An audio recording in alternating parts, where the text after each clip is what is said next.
All right, this is King Bucho. Welcome to BDA Boxing, the Boxing Debate Arena. Open lines Wednesday. We haven't had a show in a long time, so it's time to have a show tonight, I should say. So welcome, guys. You know how it works. Anybody can join. Everybody should join. The link is in the description, and I'll be posting the link in the chat as well. So yeah, we're gonna talk about anything. Here, there's no topics. There's not a specific topic, so it's gonna be fun. All right. We got BDA here. Now you can hear me because I was muted. What can we talk about? Well, I'm excited about the Tyson Fury fight. I know it's in December, but I was rewatching the fight, the Usyk Fury first fight, obviously, and Fury was doing pretty well. I know some people claim that Usyk won the whole fight from round 1 to round 12. I don't know about that. We should rewatch the fight. As a matter of fact, I told everybody that we were going to rewatch the Beterbiev Bivol fight off the air, and then I would post people's reaction on the internet, obviously on YouTube. We haven't done it because we can't agree on a date, on a time. Marsbook says, Bucho, let's start off a GoFund for Coach Calvin. What happened? What BDA? I don't know if you know what he's talking about. I don't know if it's true. By the way, hi, can you hear me? Yeah. How's the volume? How are the peas pumping? How about the silences? They okay? Yeah, it's fine. Okay. From what I read on Twitter, there's a bit of a discrepancy about the payments made by Tank Davis to his longtime coach, Calvin. What's his name? Calvin Davis or whatever, man. Apparently, he hasn't been paid. So, I mean, I don't know if it's a rumor. I don't know if it's true or not, but it wouldn't be the first time we've seen... Because apparently, Coach Calvin, at least, you know what? I'm surprised he doesn't have a nickname like Brother Calvin or something like that. You know what I mean? That's usually what you hear about people like him. Yeah, but... Pious.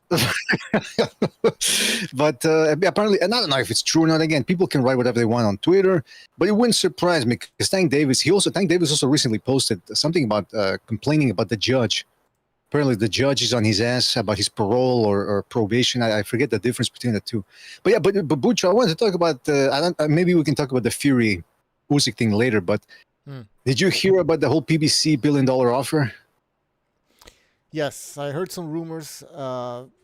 I think that rumor was started by Fanon, right? Fanon. That's right. Yeah. I don't know. It's Fanon. Some people call him Fanon. I think he goes with the French. Was that? Was that so? He's a big fan of you, BDA. Oh yeah. Well, he's first of all, I think the word that people use to describe him is unhinged. And when you hear the rumor that he started, you might understand why he claims that Amazon or some organization offered the PBC $3 billion or something in the $1 billion range to buy the PBC, and that supposedly Tank Davis would get $500 million out of that deal. Now, I mean, look, anything's possible, right? What do I know about business and buying these large companies and all that? But $1 billion, man, for a company that can't even string together more than 5 shows this year. I don't know, man. I don't watch that guy's show, but the little I remember from a while back was that he was excommunicated from the LDBC. I imagine how crazy you got to be excommunicated from that group of maniacs.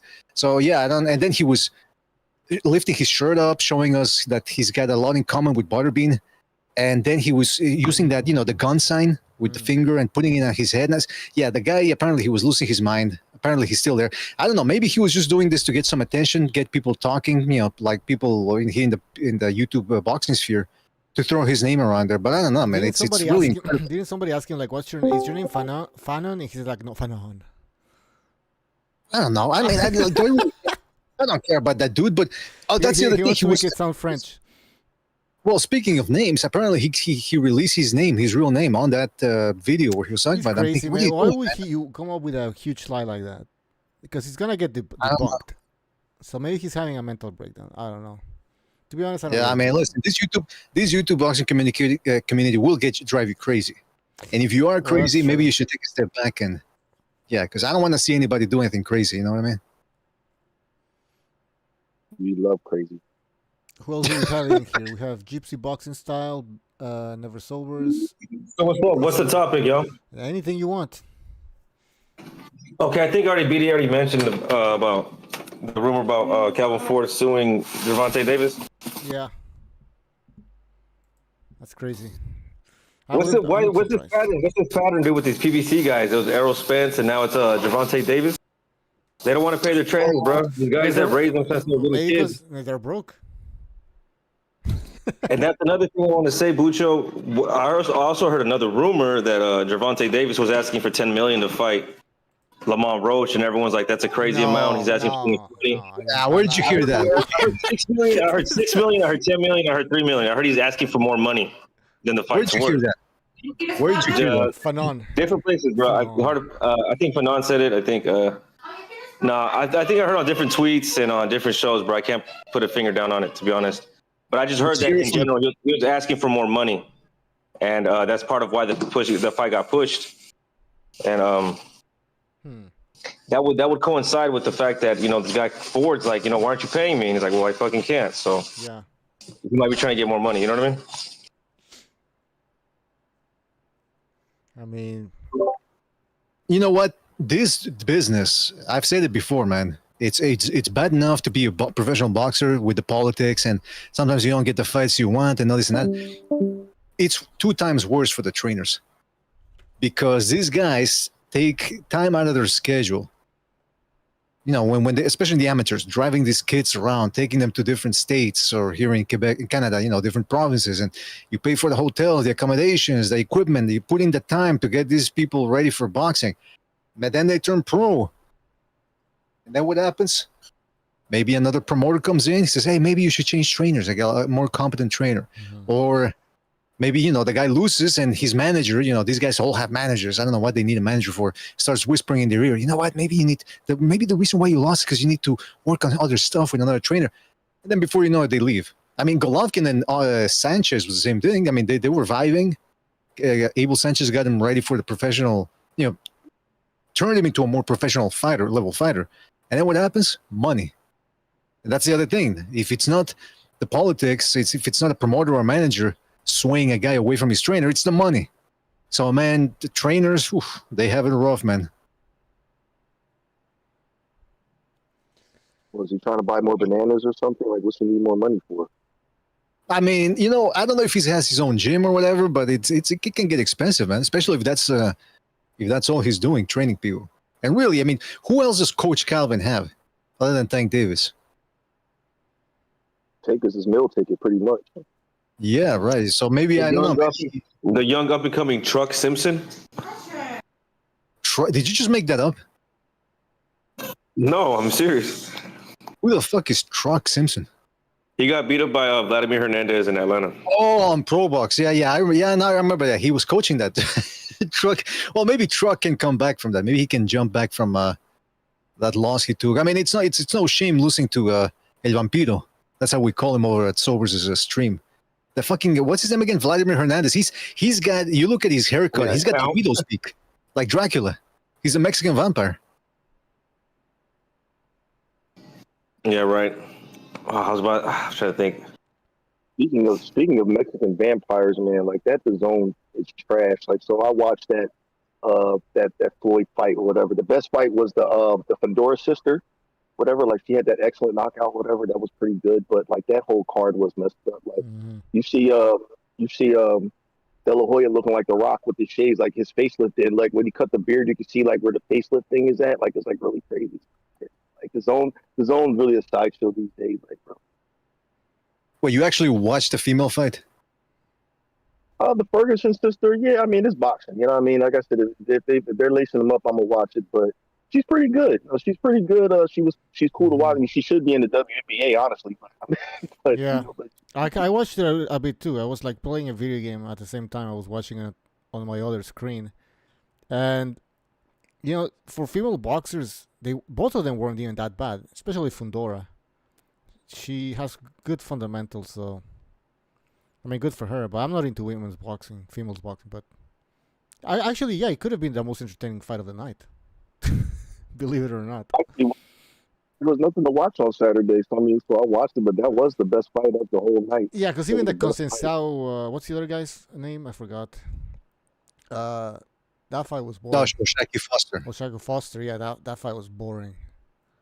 Yeah, man. I mean, that's the thing. Oshaki Foster said, I'm going to step it up. This time I'm going to take it out of the judge's hand. And what does he do? He fought it pretty much the same way, maybe a little bit more intensity. But this dude fights like Shakur Stevenson. He does the same move. He'll leap back. Get good defense, don't get me wrong, but in terms of... And that's the other thing. When he was stringing combos together, I think it was Tim Bradley said, hey, this guy's actually got good power when he sits down on it. But he's too wired up to be a defensive fighter, man. I don't see a future. I mean, Hey, not a future. What I mean is like a superstar type of future. Oh, no. You know what I mean? Definitely not. But with Navarrete, he's going to be taking on Oscar Valdez. And we were one of the few people over here who was picking Navarrete to beat Valdez, and we were confident in that. Now, I'm not so confident. Oh, yeah. This dude is eating his career away. He's partying. He's a nut job. He said himself when he was growing up. He said that on the Morales Barrera podcast. He said, I'm a nut job. I've always been a nut job. And that's how he's fighting and training, or lack of training, rather. So, I don't know. Maybe this time he's losing his Valdez. But my point talking about Oshaki Foster was, if he fights Oshaki Foster, it could be another case of the Berenchik fight. Just neither guy doing much, both guys missing, and then maybe two of the judges enjoy Foster's work more, and they give the decision to him. Yeah. I'm losing confidence in Navarrete, man. Well, Yeah, BDA. He's not going to get there because he's going to lose to Valdez. I don't know. Well, that's the thing. The Foster fight. Sobers is still a dream because, I mean, he picked Valdez for the first time, so now he's ready for revenge. And I got to tell you, he might be right this time. I've lost confidence in Navarrete, man. He has to prove to us that he's got the eye of the tiger in this one, and he can go get it. It's over with. It's over with. Yeah, but Oshaki Foster versus Conceição, you got to give him credit, man. He lets his hands go, man. This dude, he knows his accuracy is not all there anymore, but he will just let his hands go and he will work. I feel like he won that fight. Oshaki Foster was cracking with a couple hard shots, but he never dropped them. He almost did in one round, but he never capitalized. He's just a lazy fighter, bro. He's just a lazy fighter. He sits there. He wants to dodge out the way of every shot, but you're dodging one or two, but you're getting hit with the third and fourth because this guy, someone like Robson, he throws it in combination and he's faster than you. So he was catching him. It wasn't the cleanest shots. A lot of them were arm punches, but I mean they were scoring punches. He was tagging them all night. Like, well, a couple hard shots. Go ahead, my bad. No, go ahead. No, I was gonna just kind of repeat, like, the hard shots that Oshaki was landing were too far and in between. Yeah, exactly. Yeah. Although I wasn't watching that fight. I was watching in two fights on different monitors. It was a Oshaki Foster Conceição fight on one monitor, and then the other one there, the Flo Schofield. So I didn't have Schofield, Kid Austin, whatever he's. I get Schofield confused. I get Kid Austin confused with the other dude, the 120, the guy who recently moved up to 130, who lost to Nick Ball. Anyway, yeah, that is Kid Austin, though. Floyd Schofield. No, you're confusing me now. What I was gonna say about that was so from what I hear, people were saying in the Discord, they felt that Conceição won this one, but they gave it to Oshaki Foster to make up for all the brouhaha from the last fight. I mean, if you want to win a fight, BD, all you gotta do is cry. You'll get a rematch, and they'll give you queer for tears now. Exactly. Tears. Yeah, that's a good way of putting it. The other thing, hey, you know what? I also want to talk about, because we didn't talk about it afterwards, but the Prograis Colque fight. Excuse me, the Prograis. Jack Colque, El Gato. No, excuse me. What am I talking about? Jeez, Luis, I'm fucking tired here. Cadrol. The Cadrol versus Prograis fight. That was a pretty good fight, right? It's actually better than expected. Yeah, I want to say exactly what I expected, but it was a little dirty, like a little ugly. I keep cutting out, dude. I'm gonna jump out of back in. Well, yeah, that Catterall versus Prograis fight was good. Oh, here we go. I was gonna say I think the Prograis fight was good for what it was. You know, they did more action than I was expecting, so I was fairly entertained. I like that they exchanged a lot of knockdowns. You know, but I thought it was so weird about Prograis. That dude, when he got knocked down that first time, he's so nonchalant with his hands. It's like it looked like a sucker punch. It looked like he didn't see that shit coming, and you just got hit from the side. It was crazy. Like how you that? I don't know. You're just not. You're not vigilant with your defense. It was weird. Yeah, because that's the thing though. He's got bad fundamentals. A lot of what got him through back in the day to the top of the or near the top of the junior welterweight division was his athleticism, his hand speed, and his power.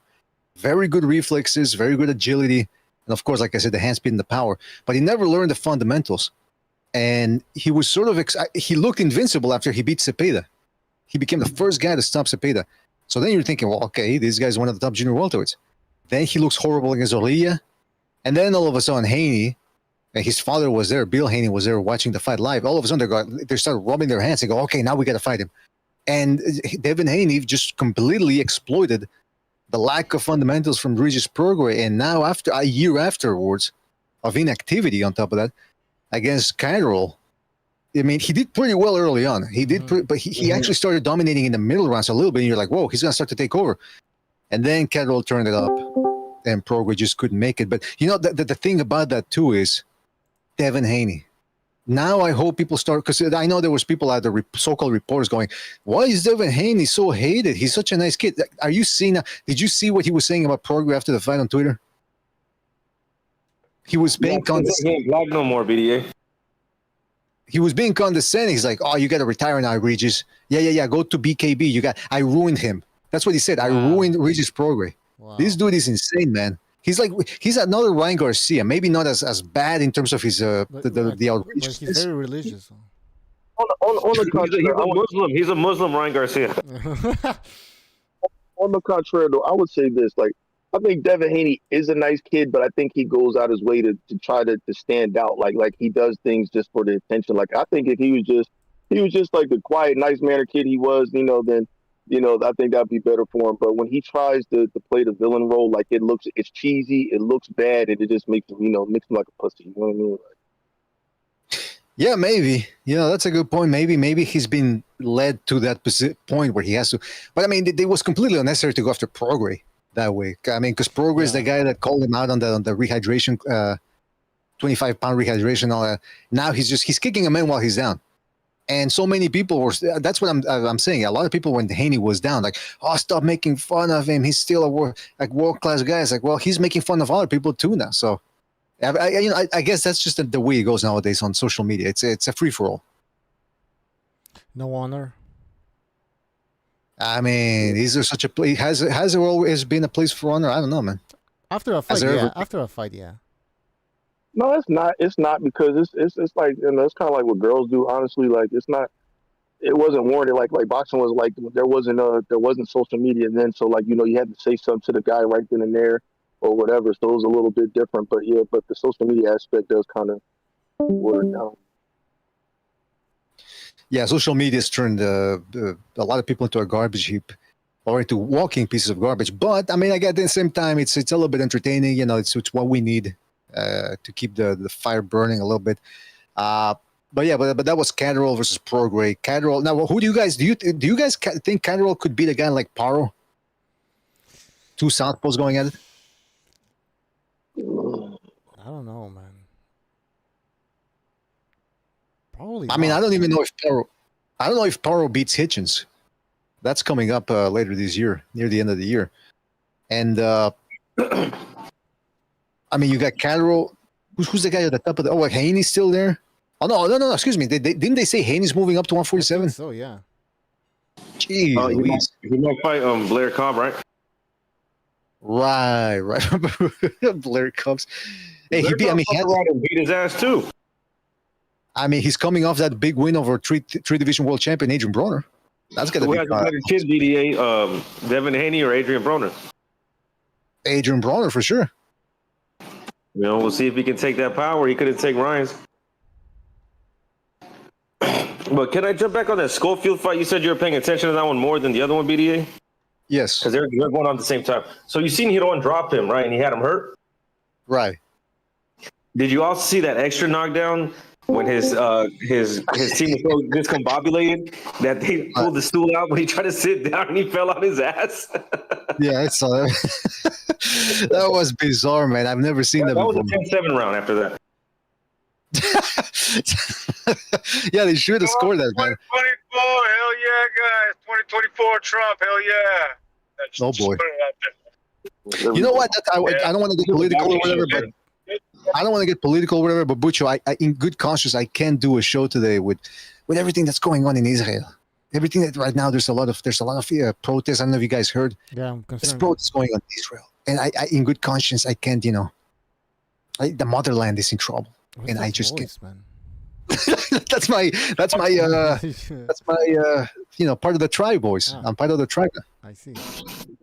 Yo, guys, did you guys hear me when I was talking? I think I was on the phone. I accidentally jumped in on this. I'm not sure. Luckily, we couldn't no. hear you. Oh, Thank God. Thank God. Thank God. I didn't want to. I was on a phone call. It's going to be weird. Oh, boy. Anyways. All right. Okay. Oh, okay, but that's what I heard. I did hear part of it, and it was like, all right, so can I get 2 well-hung guys? How much is that for the night? Like just 2 hours a night, or like for the full package? Well, I was asking for 3 hours. You fucked up. No, come on, no, come on, man. What do we have coming up next? Any good fights? Well, we got 2 cards coming up. One on Friday, and then on Saturday at the Zone card. So on the ESPN on Friday, we got Keyshawn Davis taking on Lemos, the Argentinian guy, that little Argentinian guy that should have gotten the decision over Hitchens. And then on that undercard, who's fighting on that undercard? There's another big name, or like another up-and-coming guy, I think, on that ESPN card. Hold on, let me check. Give me 2 seconds here. So you've got... No, there's a fight from Montreal tomorrow, Thursday night boxing. Huh. It's on ESPN+. Okay, Keyshawn Davis, Gustavo Lemos, Troy Isley versus Tyler Howard, and then Abdullah Mason. Kelvin Davis is fighting too. Okay, so they got a lot of their up-and-coming guys on the come-up. Then the next day, Saturday, Jaron Ennis rematches the Karen, that guy that gave him fits for 12 rounds. Hopefully, maybe now this time, Jaron Ennis can take him out and, go out with a bang. Then you got Jesse Ben Rodriguez taking on the very tough Pedro Guevara. That should be a good one. And then you got Raymond Ford making his junior lightweight debut versus Orlando Gonzalez. And they were supposed to have that dude, what was his name? The Mexican dude that looks a little bit like Canelo, who lost to Ryan Garcia. Well, he was supposed to fight tomorrow. I mean, that day too, but I guess he's off the card. So that's what we got. All right, we got a super chat from Mars Book Sale. He says, will Karen outslick Boots this Saturday? No. I think he did the punch time. Is it this Saturday? Yes. Okay. I don't think so. They're promoting it with Bam Rodriguez. They're trying to make him be his little... What'd you say? Listen, Did you see how they're promoting him with Bam Rodriguez? What are you saying here? They're trying to make him his little brother, like the same. It's that PVC bullshit, bro. Yeah. You don't have the Latino proper, the slick American fighter. Yeah, there has to be some Mexican in an undercard or be the main event's opponent. No, he can't be the main event. It has to be the undercard. It has to be like the co-main. That's the most. Yeah. we got American fighter. He's gonna get them beat up. We got Nargiros jumping in. Yo. Gyros. Our gyros. You know him, some these slick American fighters. They come with the Philly shell. It don't make sense. It's an old move. Only Mayweather pulled this move off. It's classic like a souvlaki. He's like BDA's Canadian voice. Sounds like BDA. That's not me, Canadian. man. Come on, what are you talking about? This is BDA. Stop. He doesn't even sound like BDA. Come Wait, on. who's talking right now? Our grills or BDA? We have two BDAs. Come on. No, what I was gonna say was, that's Sobers makes a good point, and I think what's going on now, Eddie Hearn is pulling out all the stops now because he had a horrible year. I mean, symbolically losing that 5 versus 5 against Frank Warren. Then Joshua. Dubois beat Hrgovic. So now Eddie Hearn's like, okay, and I'm going to put you in against my stud, against my diamond in the, I'm going to put you against my crown jewel. And fucking Dubois runs through Joshua. So Eddie Hearn's hurting now. And then on top of that, you got coked up Oscar De La Hoya going after him on Twitter with that the cheek clap back Thursday or whatever. He's always smiling when he does it. Eddie Hearn, your company is going up now. Oh man, Did you see him on Halloween video? Eddie, yeah, am I laughing? Am I crying? Hello. He truly is insane. Come out with the costume, man. Come for your homo. Come on, let's be real. That fool's homo. He's a flaming homo. He ain't just homo. Okay, look, bro. He's a sexual deviant, but he has children. Okay. It doesn't matter. Just because you got kids doesn't make you any less homo. Come on, bro. Elton John was married. He's bisexual, bro. Okay. I mean, Elton John was married, right? I'll take that. I mean, maybe De La Hoya strikes me as the type of guy that he got a lot of. All right. He was a superstar by the time he was in his early 20s. The amount of pussy he ran through, he's the type of guy that just gets bored with it. It's like an immortal from Highlander. These guys are fucking everything, pussy. Then it's like, you know what, fuck, I'm gonna fuck black chicks, I'm gonna fuck guys, just everything. They're just doing everything there at that point. So I think that's what De La Hoya. I mean, not for nothing, but he's going out with that woman, right, who used to be a golfer, and I was actually checking out some of her pictures from 2008, 2011. She looked good. Maybe she had a funny looking nose, whatever. Then she started on with these women, what they always do, the nose, then the cheeks, then the eyes. Next thing you know, she's got the big tits, and she took the bimbo pill. I think it was the lawyer who provided that. She's a golfer? She's good with balls. She spoke for golfing. She was like a broadcaster. Oh, okay. Yeah, I thought she was like an actual golfer. I mean, she should be good with balls at that point. No, but she was really pretty. But before all the surgery, I would still give her the 9-iron, if you know what I mean. I would still give her the 9-iron, but there's a reason. I mean, I like natural-looking girls. When they take the bimbo pill, that's when I go, well, what's going on here? She looks mugged, like Megan Fox too. She used to be smoking. Now you look at her and you're going, what's going on here? Yeah, they all. You know what's weird? The surgery. I guess the technology isn't enough to the point where they can get a different face. So when someone starts getting a lot of work done, they all kind of get the same face. Does that you know what I'm talking about? You're right. Yeah. They end up looking alike. That one, like surgery face. Exactly. Yeah, they look like the Bogdanovs. They all start looking like Triple J. Exactly. Hey, Butcher, can I just ask for a favor? Can you just, I saw somebody pop in here. Can you just kick him out right off the bat, John Gonzalez?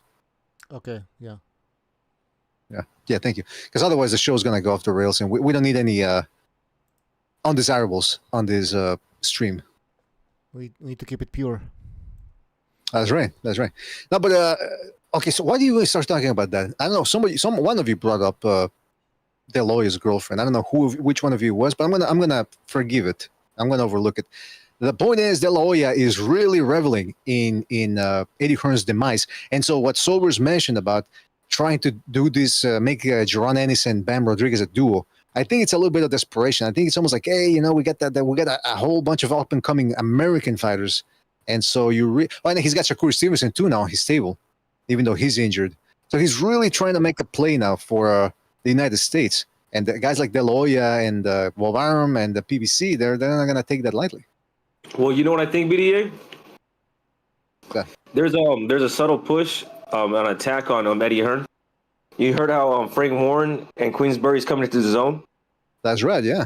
You don't need two UK promoters. You know what I mean? And Frank Warren has already comprehensively proven that he's a better boxing promoter and he has a better eye for fighters. But you know, though, 7-0 against Eddie. yeah, but for a while there, for years now, it was Eddie Hearn who was on top, and Frank Warren was relegated to these B-level cards.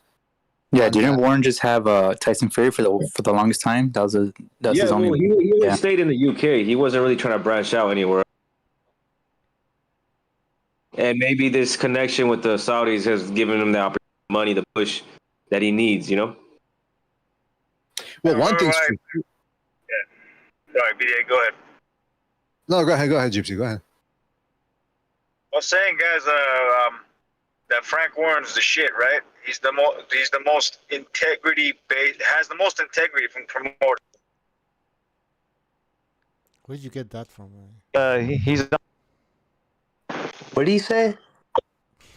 I said Frank Warren is.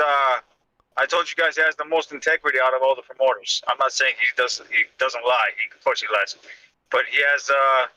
He's obviously popping out right now. He's the best. I mean, he has the zone deal. He has a zone deal, and he has working with. He destroyed Eddie Hearn.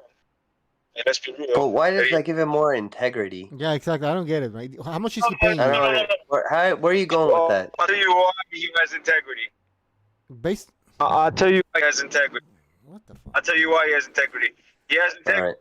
He has integrity for it's got the other reasons, but the reason why I'm saying he's on top is because he got integrity. It's not because of any other reason. Because that's why Turkey Al-Sheikh likes him. I'm pretty sure more than Eddie Hearn. But Eddie Hearn is someone that is secondary to Frank Warren. You guys this wouldn't have anything to do with the fact that he promotes your favorite fighter, Tyson Fury. No, absolutely nothing, bro. I swear to God, absolutely nothing to do with that. Absolutely nothing to do with that. I started to notice how he treated Anthony Yard, how he treated like a bunch of other fighters. That just like the level of like how he managed them, how he brought them there, how he treated them. Like look at Daniel Dubois. How many times does this guy get a title shot, bro? Like he treated him good, bro. Like that's how Daniel Dubois is where he's at. That's why I said Frank Warren is the best. For me, Frank Warren is I'll go Frank Warren any time of the day. Just like things changed overnight for Eddie Hearn, things can change for Frank Warren again. I mean, think about it. Zhang is in his close to 40, and that dude's not invincible. I mean, he already lost to Joseph Parker and Hergovich. Yeah, you might be blowing out of proportion. It was one good year. Dubois can get knocked out at any point, or he ends up quitting at any point in his next fights. I do believe Hamza Shiraz. That guy's looking good. And there's rumors, by the way, that Hamza Shiraz is going to be fighting Erislandy Lara.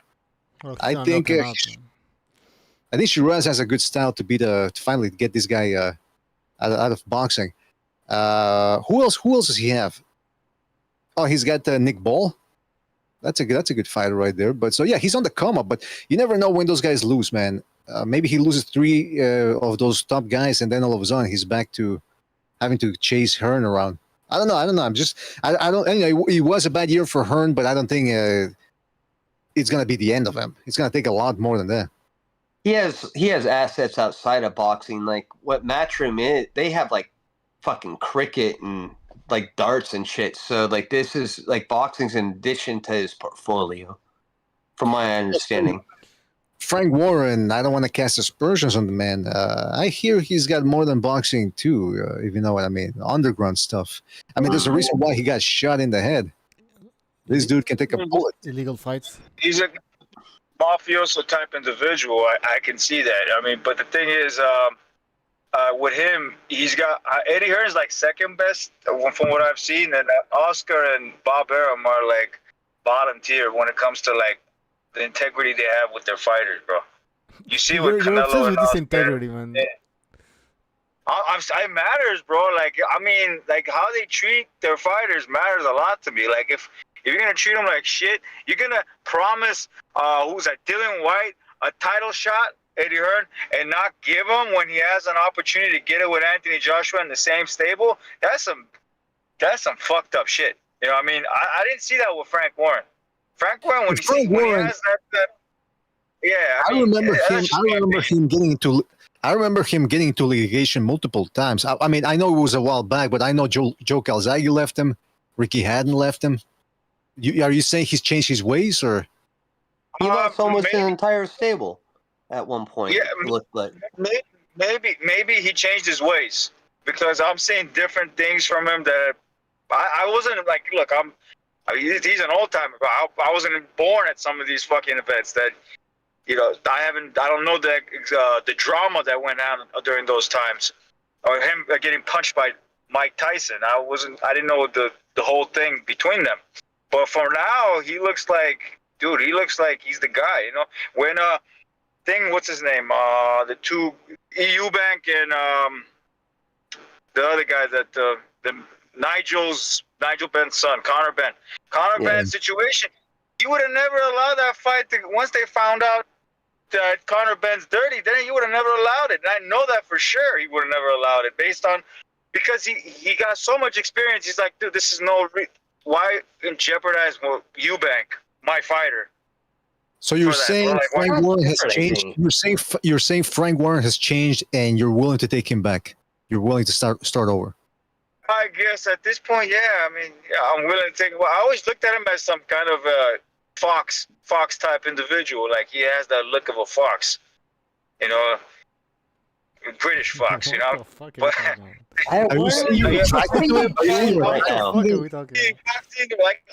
like a shrewd, like a jackal. But he is a pretty. Yeah, well, jackals and foxes, they're not that far away from each other. They are. I mean, let's be real. Let's talk. I'm sure you know what I'm talking about. He looks like a wise, clever, shrewd guy that gets his way with a lot of things. Yeah. But when you call somebody a jackal, that's usually the derogatory term about their character. Oh, this guy's a jackal. You don't say jackal. I like that. Some people actually like that, bro. I don't know about that. So it just varies. Depends on a person who likes it or not. But this dude, even though he is that character, he has that thing. He's got a lot more integrity than Eddie Hearn does, and a lot more integrity than Bob Arum does. And Oscar is a little bit better. You really haven't. I don't see how you substantiated that at all. Like, how does he have more integrity? I think the jackal was pretty clear, and he convinced. Bob Arum. My bad. That's where. All these guys of their fights, Lomachenko should have fucking won. Pacquiao should have won some of his fights. He's the one holding the cards, and somehow his best fighter fucking loses. I don't see that with Frank Warren. I just don't see that. I don't even see that. He's not in the position though, right? He's like B-side as a promoter. He's leveraging guys up to fight these guys, and he's been winning. It's actually been a little bit unprecedented. He's been kicking the shit out of Eddie. Yeah, he's been kicking the shit out of Eddie because he has a lot more experience than Eddie does. It's not that. It's just how these fights have went. There have been bad matchups, and a lot of people in boxing are idiots. Obviously, they mismatched them in a lot of ways. Or like, how about this? What do you think about the AJ fight? Do you think that he's looking like a fucking genius right now?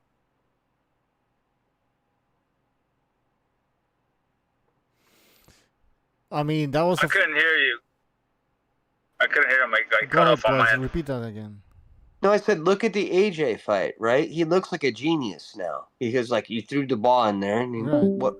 Well, that's Eddie Hearn's fault. I mean, but let's be honest. A lot of people were picking AJ to win that fight, though.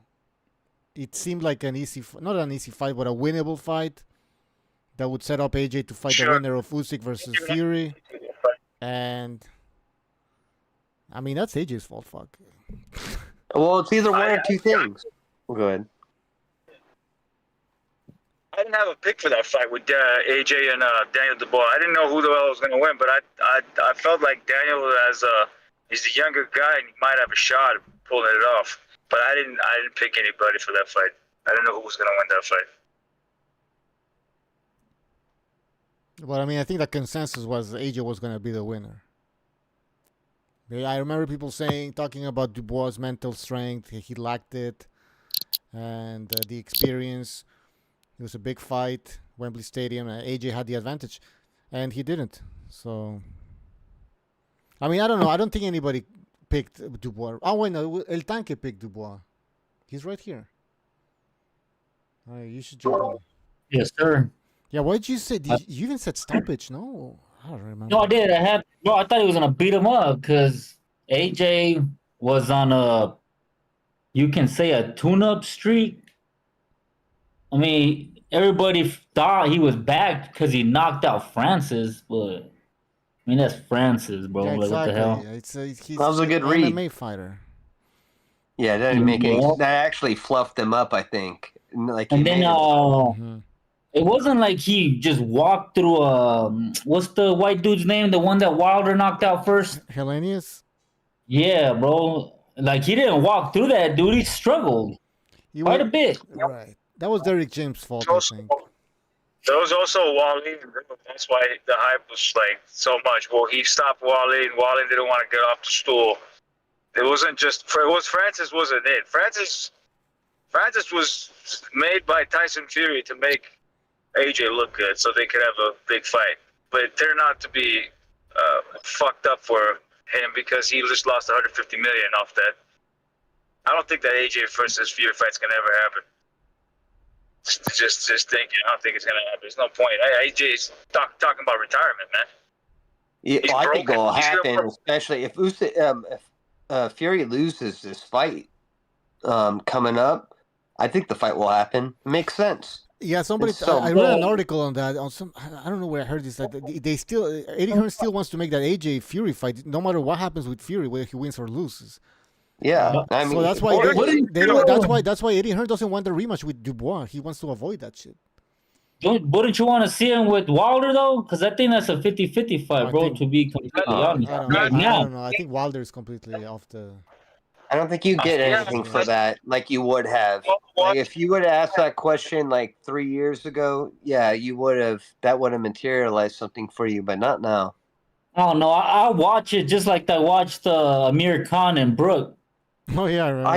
I get that, but like you have to. Terrible. You're looking That was at like how terrible. you would watch it. I'm talking about what they're going to get like monetarily to throw the fight. No, I they'll know get what you're something. saying. Yeah, business wise, I guess not.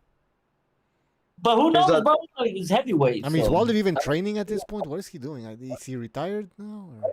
I think he's no, pregnant. not you. He's He said he's pregnant. pregnant. Oh, okay.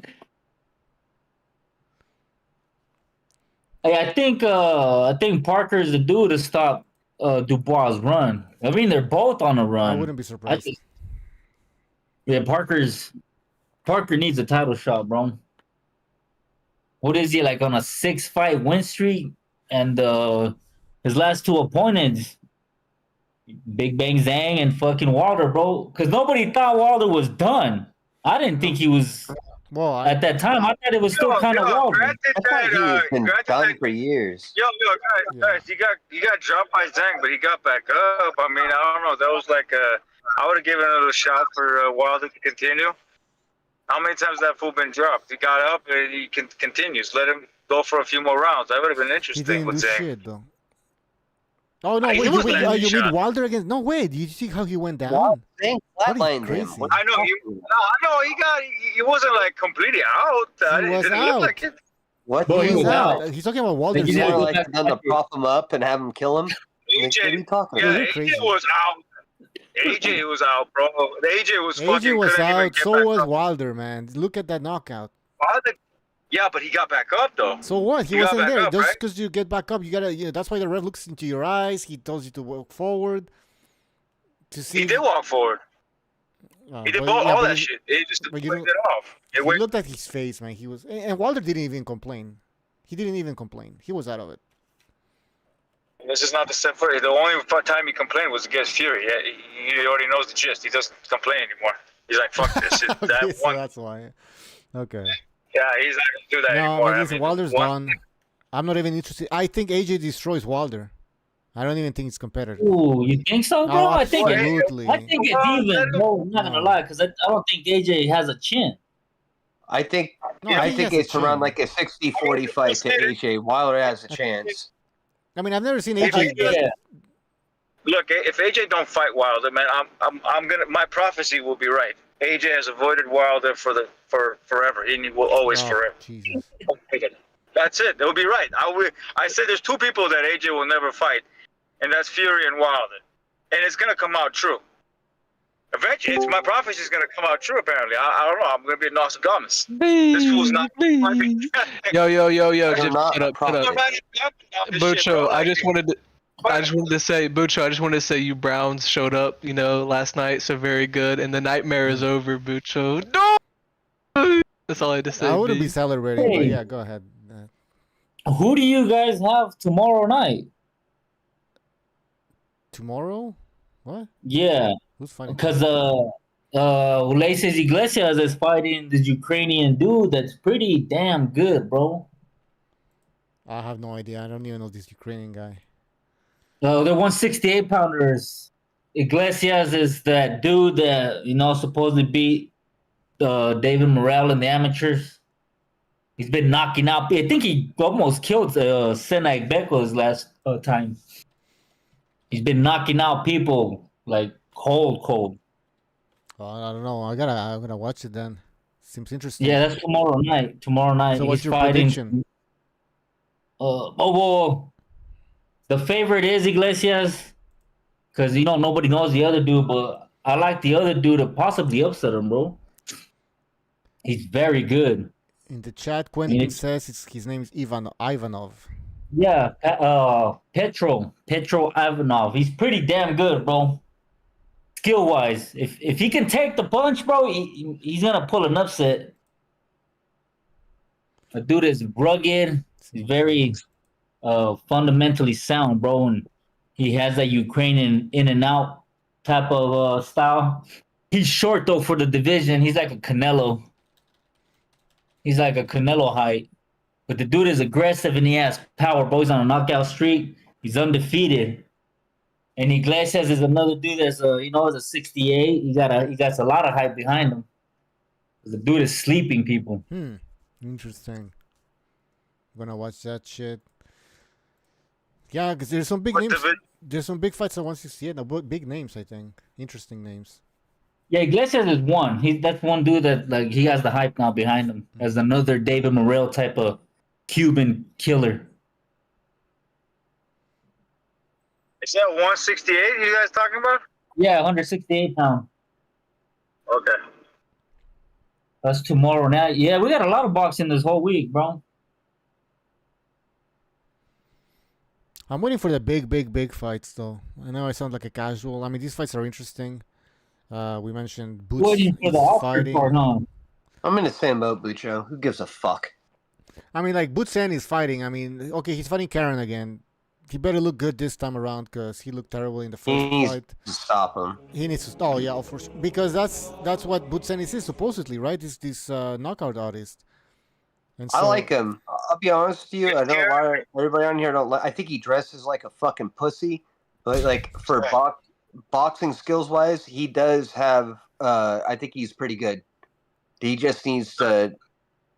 He needs to get it. I think he should clean up that division. I know everybody wants him to move up. He is big, but the best thing to do, in my opinion, would to clear out, at least get like that WBO belt. He needs to fight that guy and get that WBO belt, because once you unify that, you become super champion, and you're already number one contender moving up. That's the easiest way to do that. Yeah, if Karen had power, he would have stopped Bull Dennis. Oh, maybe. I mean, Dude, I thought Boots beat the shit out of him. I think Virgil stops Boots at 54, bro. Damn. I'll give the knockout too. I'll give the stopping. Hey, maybe. I'm the same. I think Virgil knocks out number two, bro. Virgil's a special breed. He just looked at his last feed. They're like, oh, he lost. He ain't been looking too healthy, guys. I don't think he's a special breed, but he has the style to fucking stop a Boots, bro. But back to Boots. It's a great matchup, stylistic wise. I agree with you there, big time. Boots does have to tighten up a little bit. There's a reason he's not fighting at 154. I think he should have been at 154 because he's a big 147. But he does have some things to tighten up. Because, like you said in the last fight, if Bull had the power to knock him out, like Boots would have been out of there. Boots needs to tighten up a lot. Like that, like he's flashy. Yeah, he wants to be Roy Jones to me. Like he wants he has that thing. But Roy's is like skilled, and that was actually him. Boots is Boots has a lot of tightening up to do before he goes to 154. Like you said, Virgil starches him. Period. You think so? I think that's a good fight, and I like the stylistic matchup of it. But I agree with you though. I think he needs, when you say tighten up, I think he just needs to get rid of a lot of the showy shit. I think that's completely worthless. He doesn't need to do it. Like he switches his feet like almost like a Muay Thai fighter would do, getting in and out of like left and right stances. It looks really awkward to me. A lot of unnecessary movements. Exactly. He needs to forgo that, but stylistically, I think that's a great fight. And if you, I think in a way, you guys are maybe over. Sorry, Karen was boxing the shit out of him. The only reason when he won that dude, fight you're crazy. Did you watch that fight? He was running. He was running, but Look, I didn't say he won the fight. I said he was boxing. The only reason he lost those rounds is because he was overpowered by Thing's power. What's his name? Boots Ennis' power. Every time he got hit with 3-4 shots, Karen delivered the 3-4 shots. He got hit with one fucking shot from Boots, and that was it. Boots started taking over the round. I think he's an underrated body puncher. I think a lot of people are really giving him credit for that. I think that's what you're talking about too. When he like get in combination, he'd hit him like pretty square, like to the body. He would back off him pretty bit. That's what I noticed because I rewatched that fight. And I was like, he's not. I'm pretty critical. I think I was overly critical on him. He looks pretty good to me. He just needs to stop doing a lot of stupid shit. Like he just needs to box. He doesn't need all that flashy crap. He doesn't need to like get the crowd into the fight. You need to get in there and take people out. That's it. He's the American Ben Whittaker. But wait, hold on. He's flashy dude. He's that's it, bro. He's like, I only found out about it when he did the little Matrix thing about was that one fight where he's doing like the little Matrix dance in there? Was it a Matrix dance or dodge the punch? That's what you're talking about? Yeah, when he was stunning on, was it Villa that he was stunning on? Yeah, something like he was on slow mo and the guy that shit looked cool, right? And then I watched his other fights, and I'm like, what the fuck? I don't think he's that good, bro. This dude is 28. He's about to be 28. He can't cut up a ring, bro. Some people were overly critical about a 23, 24-year-old Canelo when he couldn't cut the ring off on Floyd. Like, this shit is dumb. He's been professional since he was 15. So, like, I don't know. Like, I don't really like comparing him to anybody. It's crazy. I don't think it's not like it's a crazy career. Like not many people are like pro at 15 like that. And he probably, if you think about it, you don't have to cut off the ring in an amateur setting as much. They're counting punches, so it's completely different. He should have more experience with that if you've been pro since 15.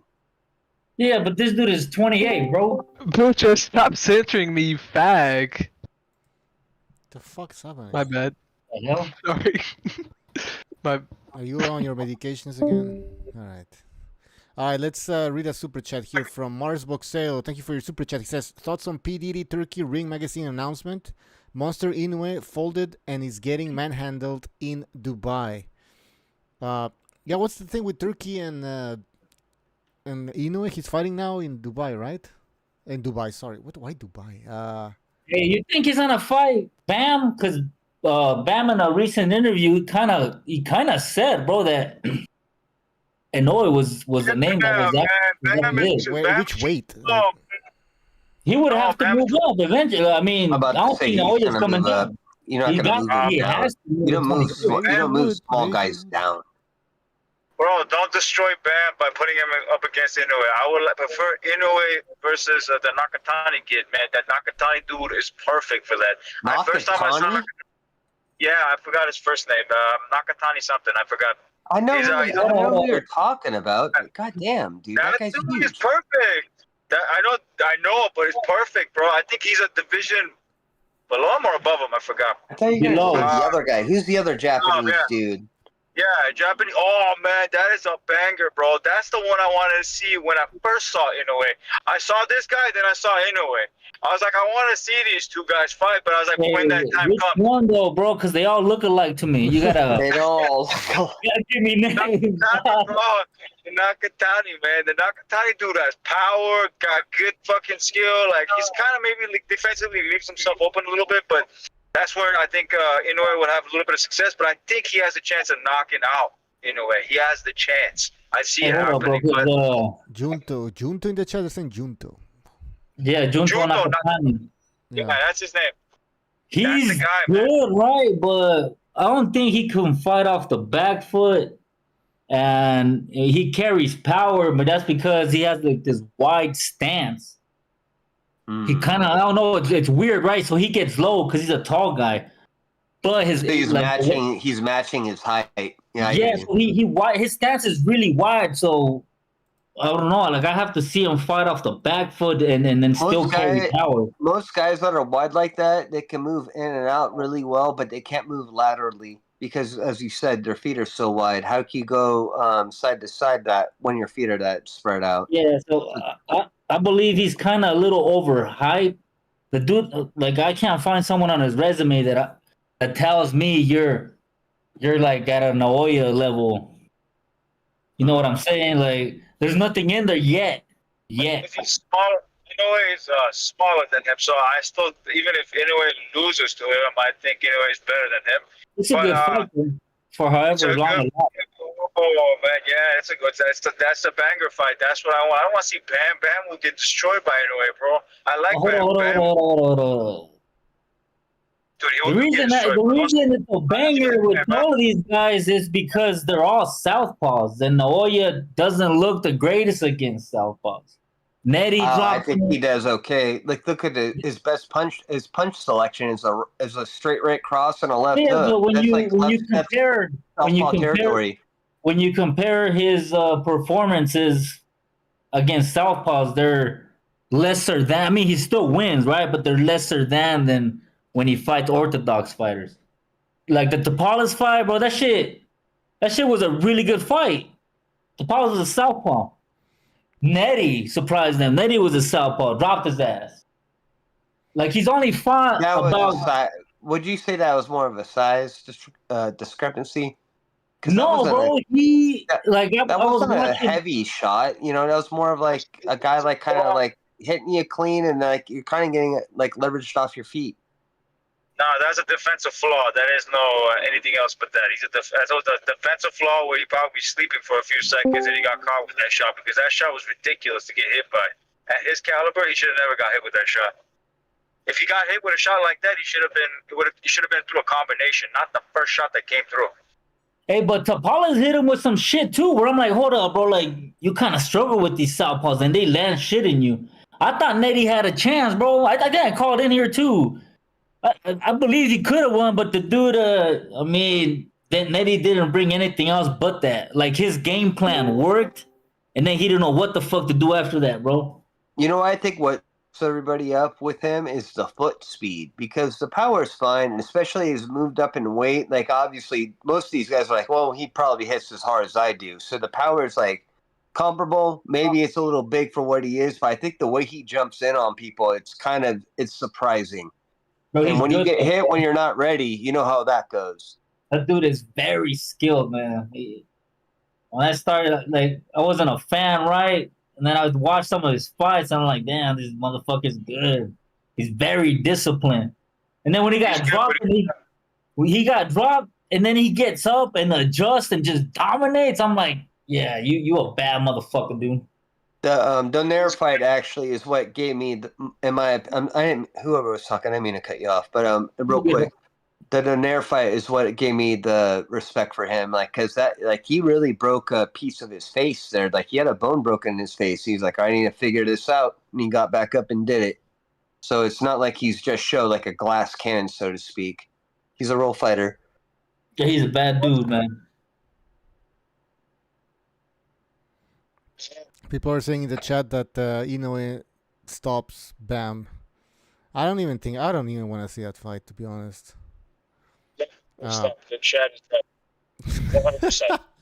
Hey, I not- want to see Nick Ball versus Inoue. Come on, Turkey, gobble gobble, give it to us, man. You should get Junto in there with that dude, bro. That shit. Yeah, I think that's the biggest fight I would right love now. to. I'll pay.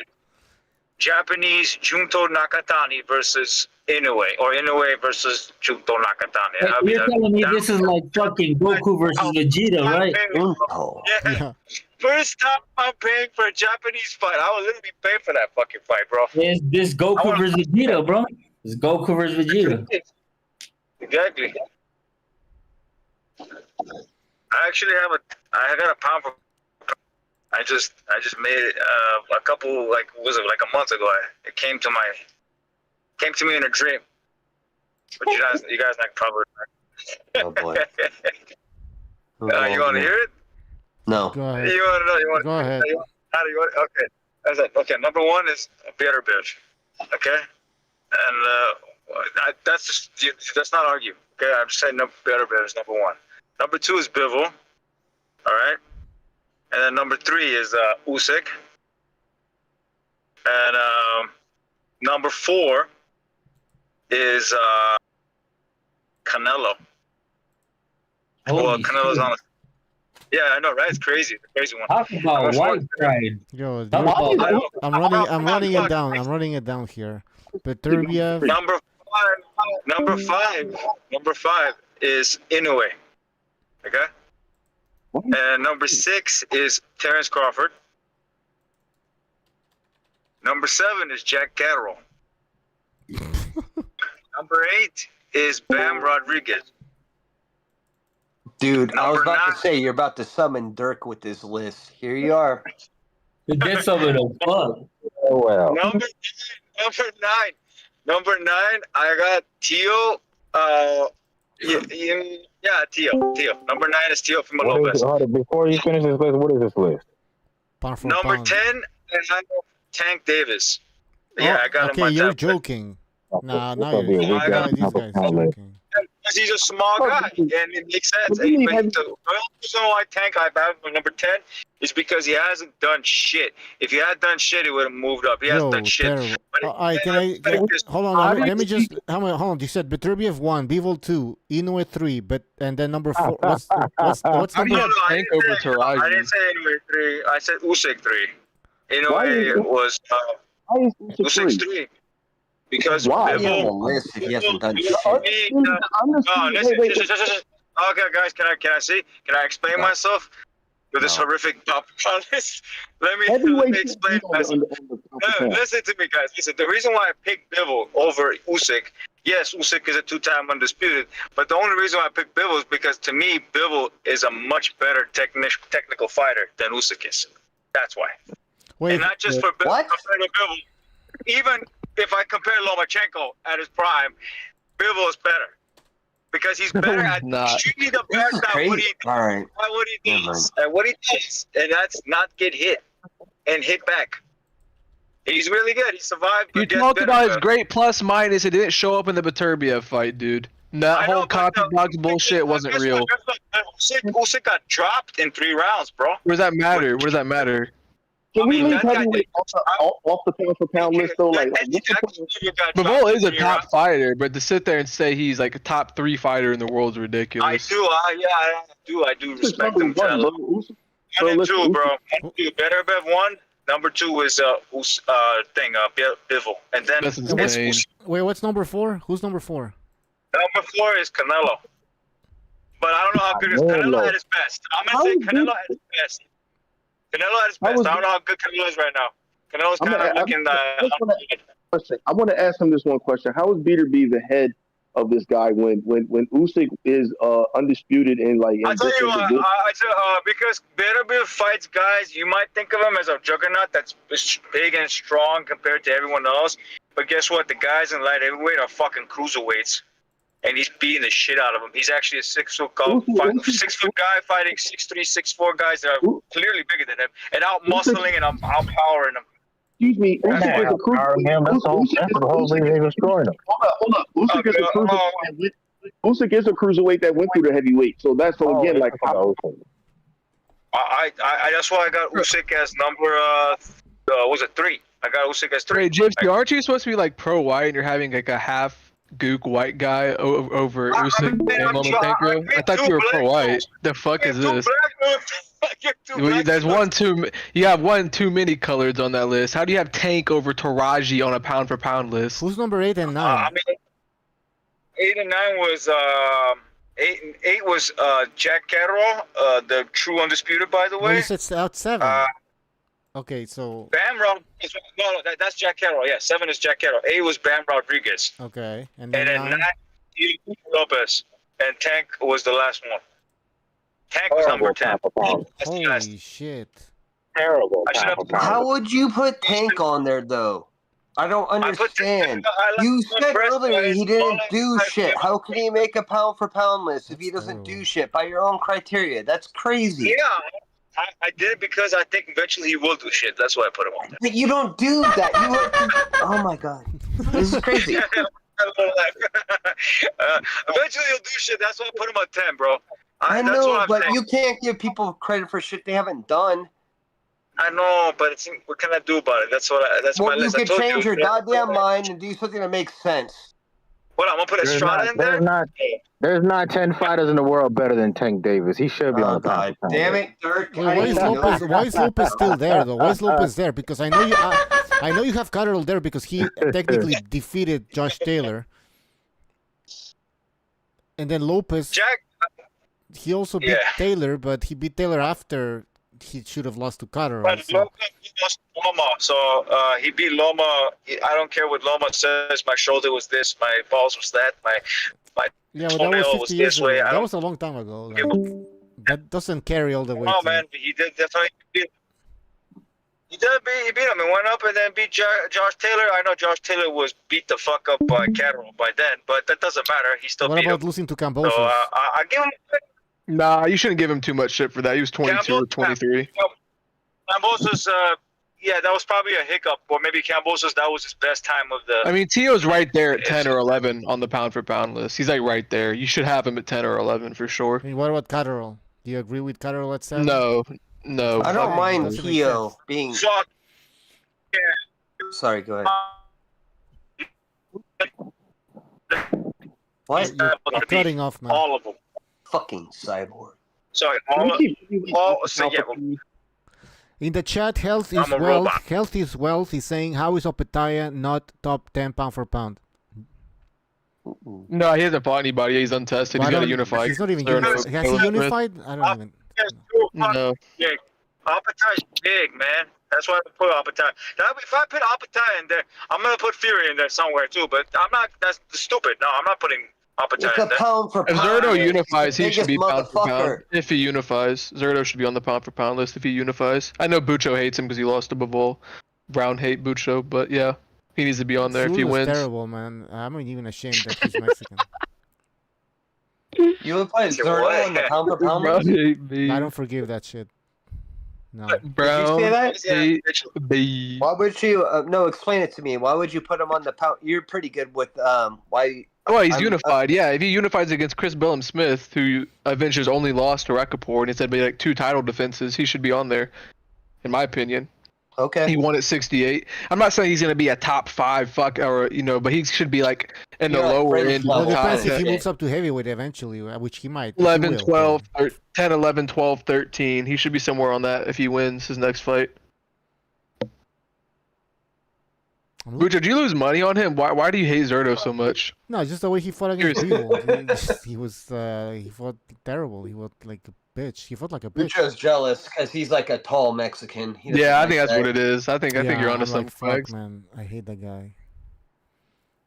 Zerto has lost to Bivol, so Zerto's only lost to Bivol, and that was Sorry. obvious pick. Bivol was gonna school the shit out of Ramirez. I mean, anybody who thought Ramirez had a shot against Bivol was just not knows boxing. I mean, Yo, what can I say? Gypsy, how come you have Bivol number 2 though? Like, shouldn't Usyk be above? How is Bivol? Hold on. Let me just say, how is Bivol above Usyk though? He can't be. Yeah, it He's just just makes hard. sense, I'll man. give you an example. I know. That's why I say it's my pick. It's just No, I it's know you should mine. pick. You I gotta mean, justify this. Come on, that's the whole point here. the justifying thing is that in 3 rounds, even though it was amateur, and this was years back, Usyk got dropped, lost a round too, probably. Not probably, for sure, on top of that, 2 rounds. But this guy, in 3 rounds, the first 3 rounds, even though, yes, I get... Why does that matter? He won the fight, right? If he won, if he got dropped, he won. You're looking at rounds, man. That's what, yeah, like, this is gay, dude. That is gay. What are we talking about? That's not gay, bro. Like, this is what I like. Why? Because someone got dropped? Because somebody got dropped, that you're going to, like, take that guy off a pound-for-pound list? That doesn't mean anything. It's about who you fight and who you beat. That soundtrack sounds like fucking Dora the Explorer. But anyways. It's supposed to be, yeah, it's supposed to be close. Beautiful. Anyways, so I like Bivol, man, so I put him number 2. That's so you're biased, but it's not based on reason. Like your pound for pound list sucks. I like dude. it. No, it doesn't suck. You'll find out who Bivol is if he hasn't been wrecked. But he's pretty good, man. All right, here, Pucho, you wanna get mine real quick? You wanna get my pound for pound list? Yeah, do mine. All right. Wait, hold on. Let me delete everything. Yeah, this is assuming Lomachenko's retired, by the way, so he's not going to be on the list. Let me know when you're ready, Boo. Should we do some suspense here? You start by number 10, and then you go up. That way. Well, no, because you kind of got. Yeah, we can do that if you want. All right, we'll start with. I will start with Tio at 10. All right, why? He beat Lomachenko and Josh Taylor. The only things that kind of keep him higher off that list are his iffy performances against Jermaine Ortiz. He did beat Sandor Martin. I know a lot of the blacks hate him, but he beat Sandor Martin. He gave that fight away and ran like a retard. And then the Jermaine Ortiz fight was actually very close. He gave it away, so you gotta give. Okay, so you just forgive that, like that nothing happened. Like, okay. Oh no, of course he didn't. Of course he looked like shit, but he still has top level wins. So like he's gonna have bad performances too. That's why he's not higher on the list. He completely dominated. Why do you hate you? I don't hate you. I got Taraji at 9. He's 15-1 in world title fights with 10 KOs. He has multiple wins in the top 3 in his weight class. But you know the Browns don't know who he is. When I say Browns, I'm not talking about this Bix. I got Nakatani at 8. I got Bam Rodriguez at 7. I got Crawford at 6. Give me some time. I have to write this down. Maybe break down a little bit of the names you're bringing up here. Why? Oh, Nakatani. He has wins over Sego Yuriaku. He's the current champion at flyweight, and he beat Yabuki whenever he was rising up through the domestic level scene in Japan. All right, so you have Nakatani. And Yabuki's the number 1 fighter at 108 right now. Yeah, I got Bam at 7 because he beat, obviously, even though they were shot, Quadras, Estrada, Rungvisai. And then he unified with Sonny, so that was good when he was undefeated. Crawford I got at 6. He beat Majumov in a close fight. But he still has a very paper-thin resume. The reason he's not higher on the list is because everyone he's fought hasn't really accomplished anything afterwards. You had Beltran and Burns that went on to win vacant titles after that, but they didn't. There is no other fighter that scored. There's really no fighter that on his list that scored a big win after fighting him. And Brooke didn't do anything after retire or after fighting him.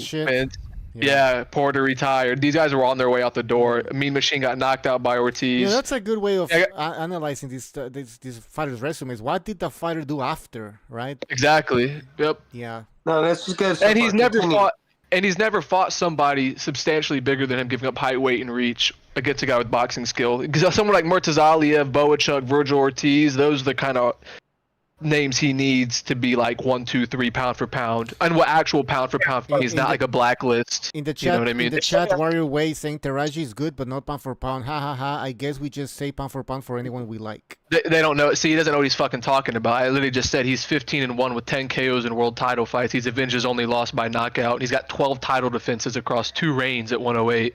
He's one of the best fighters ever in that division. Boom! All right, number 5. Yeah, Canelo, Cal Liker. All right. You can switch between 4 and 5. It's close. So like, I'll just say that. But Canelo, you know why? If he would have fought, beat Benavidez, he'd be higher. I got Bivol at 4, but you could switch between 4 and 5. You know why? He fought a close fight with Beterbiev beat Zerto, and then beat Canelo too. All right. And number 3. Inoue. Inoue at 2. Or 3, excuse me, yeah. I mean, we kind of know why, right? Like, I mean, do I need to explain why these other fighters are higher than him? Yeah, you kind of know. Beterbiev, yeah, and then Usyk. Yep. What do you guys think in the chat? Let us know. See, look, he says health is wealth. 108. How is this even a discussion? This guy's a clown. See, these people don't follow boxing. They don't know what they're talking about. They thought I was gonna make a blacklist, and I was like, no. The only fighter that is a top 10 fighter in the world that's black, who might be retired now, is Crawford. The beast. It is what it is, bro. Yes, You don't. Explain, has no blacks allowed. explain why you would rank Benavidez over Inoue. Because he beat a top level fighter that was in his prime. Like that was like Bavola is probably a future Hall of Famer. He might even win the rematch, I think, because he had 11 title defenses. He has wins over Canelo, Zurdo. Zurdo might go on to be unified this month. So and he was a pound for pound fighter when he beat him. That's what Inoue lacks. And that's the only thing that keeps him above Beterbiev. And that's you're why rating the competition level higher for just Beterbiev. just on that singular win. Inoue still has a great resume. It's better than Crawford's for sure. And then I got but if Inoue goes in there and beats Junto and Nakatani, then he could easily go right above Beterbiev or Usyk. Yep. Okay. No, you have a good list. Mm. I actually would have had. You know, it's kind of funny. I would have had Teo at 10 as well. I think he deserves to be there. Nope. I like that you have Canelo above Crawford because I've always said that. I don't understand. Yeah, of course. I don't care about a loss. Like if Chocolatito fights who's that fucking guy he's fighting? He's a former K1 kickboxing champion. I forgot. If he beats that guy and becomes a flyweight world champion, he's going to be on the list. Oh, you talking about Tension? No, not Nasukawa. He's like still a prospect. There's another guy that already is a champion at 118. Let me look it up real quick. Look at the ring ratings. He's undefeated. What did he? I think he won the title in kickboxing, defended for like 2 or 3 years straight. I don't know, but he's undefeated. He has like the IBF belt, I believe, or the WBA or WBO. I forgot which one. I think it's the WBO because he might have robbed Jason Maloney for it, but that was like, a while back. But he's a good fighter, so if Chocolatito beats that guy, he's gonna but on top of that, adding a fifth weight class at his age, is definitely significant. All right, you're completely significant. So what would Choco be right now? He'd be like what? Would you say like 12 or 13? Well, we don't know. We don't know. I wouldn't put him that high because he hasn't been active. So no, I wouldn't have him right there. No. But if he wins, you'd put him back into the mix. Oh, easily. He'd be top 5 probably if he won that fight. 118 is full of Japanese champions, right? Yeah, and he's got a lot of Japanese connections because his original promotion company was taken out of Japan, so he can get a lot of fights there. Is it Sasumi, Nishida, or? You sound fine, Bucho. Okay. Boy, let's let Dirk talk. Cause listen, Crip Breed, you've always said Crawford's better than Canelo pound for pound. So like, I want to give you. We need to hear your argument. Yeah, break it down. Break it down. Yeah. Where Crip Breed at? Do it. Ah, shit. Saw him in the chat earlier. Nah, yeah. Hey, Chief, take a look at this pound for pound list and tell us what you think about it. You guys know that I've dropped off the face of boxing a lot over the past year or so, but I heard you articulate the end of it there, bub, and I mean, based off, if you go with skill, resume, and then on top of that, what have you done for me lately? I find very little wrong with this list. You can argue certain guys you can flip between Crawford and Canelo for the lovers of the extreme fans of either one, but based off the fact that Canelo's been trying to stay active against active opponents that still have resumes, whether you like it or not. What's his name? Munguia is still a former world champion and is somewhat competitive in the super middleweight division. So that win is still significant. Yeah, it's still a good win. Yeah. That's a better win than Madrimov, in my opinion. I don't argue that. Madrimov is, because most boxing fans really don't know who he is and how good he is why that we don't even know if he's that good though. Either, however, we still don't know how good he is. Like he seems like a solid decent fighter. I think Boachuk runs him over. By the way, when they fight, Boachuk's gonna knock him out. But we'll see. I could be wrong. And I mean, if that happens, then obviously he's not. Right now, he looks like he could be a tough guy that might win a belt again. But if he doesn't win anything again, like you said earlier, how many people go on to do anything significant after they have a win against, or after they have a fight against a big guy? You noted the guys that Crawford's opponents did win belts Beltran again, and Burns, and they were vacant belts, like you said. Who's the Ukrainian guy he fought at 140 in the unification fight? Yeah, he had a close fight. Postol was a tough guy. Look how he fought he's that a tough fight. That was gotta terrible. Fight, but he never. But he. Well, when I talk good fight, what I mean is it was one competitive, and two, the thing is, Postal's not anybody walks through, except for the very last fight that he had before Ukraine went to war. Aside from that, anybody that's fought him when he's been ready, he's a tough outing for anybody. So there was one person that he fought that was taller and longer limbed, but he wasn't in the same class, and it was clearly obvious he was not. I thought because what has he done was since? boxing him, especially in the beginning part. That's why you saw that circus ass shit, like him trying like lift him up off the ground and like wrestle him and shit. That's because he was losing the boxing match. Crawford was losing. But back to my point, Postal's no slouch. My bad. However, back to the point of the fact that most of his opponents, Crawford's opponents, haven't done much. Canelo's opponents, some of them have. Like Plant has had a decent win or two after he lost to Canelo. I'm talking about like guys like Munguia, Lara, Triple G that was controversial, shit like that. Those are like the wins that I'm looking at that like are better than Crawford. And as Crawford fought anybody close to the level of the Triple G scenario, it was only Spence. We know that Spence was at the end and he was washed and he was shot. And so now people like me have been calling that win to be almost that dominant the whole time, but it doesn't matter because all we saw is the end result is a shot fighter was in there and got his butt kicked. And so we didn't get to see them at their best. And, it may not be quote-unquote Crawford's fault, but we still have to judge him for what he fought and how he fought them and where they were at. So back to the whole long-winded way of explaining all this. Yeah, there's I won't say it's a flawless list. You can move people around, but everybody on here deserves to be on here. Yeah, right. Munguia's fight is a huge difference between him and Canelo. That's the reason why it's still a very respectable win. And Munguia throws a lot of punches. Canelo doesn't throw much punches, and he was still able to win 8 rounds plus a knockdown. That's pretty impressive. And Munguia is a decent puncher too, a really good puncher actually. He's like above average for sure. And he was able to beat that. That's impressive. That's why. Well, the Munguia win is highly underrated. It's highly underrated because Munguia, despite the fact there've been a lot of soft touches in his career because Golden Boy didn't want. Well, first of all, we know that Munguia, if terms would have been right, would have given Charlo a tough fight several years ago at middleweight. Whether it would have won or not, I don't know, because Munguia was still improving. He's at the weight class he belongs at. You can tell the fact he's growing into his man body. He's no longer a little boy, like fighting weight bullying. He's where he belongs, and that's highly underrated because people don't realize he is not really a bad fighter. He's not bad. It doesn't mean it's underrated. He just beat up a regular dude. But this is the same guy that robbed Dennis Hogan. Are we going to ignore the? Well, okay, hold on. Let's. Oh, there you are, Rare Breed. I was wondering where you know who Bazinian is, though? Do you know about his? Oh, wait. Go, Rare Breed. I got a question for you. So, you remember when Crawford went in to fight Madrimov? The guy with like 80 or barely 100 amateur fights. Only fought in the Asian Games, no amateur world championships, no Olympic runs or anything like that, no medals, nothing. I can't take you seriously. You just told the other guy that there shouldn't be any blacks on your pound for pound list. I said there should only be one. I said there should only be one. Yeah, it's Crawford. That's it.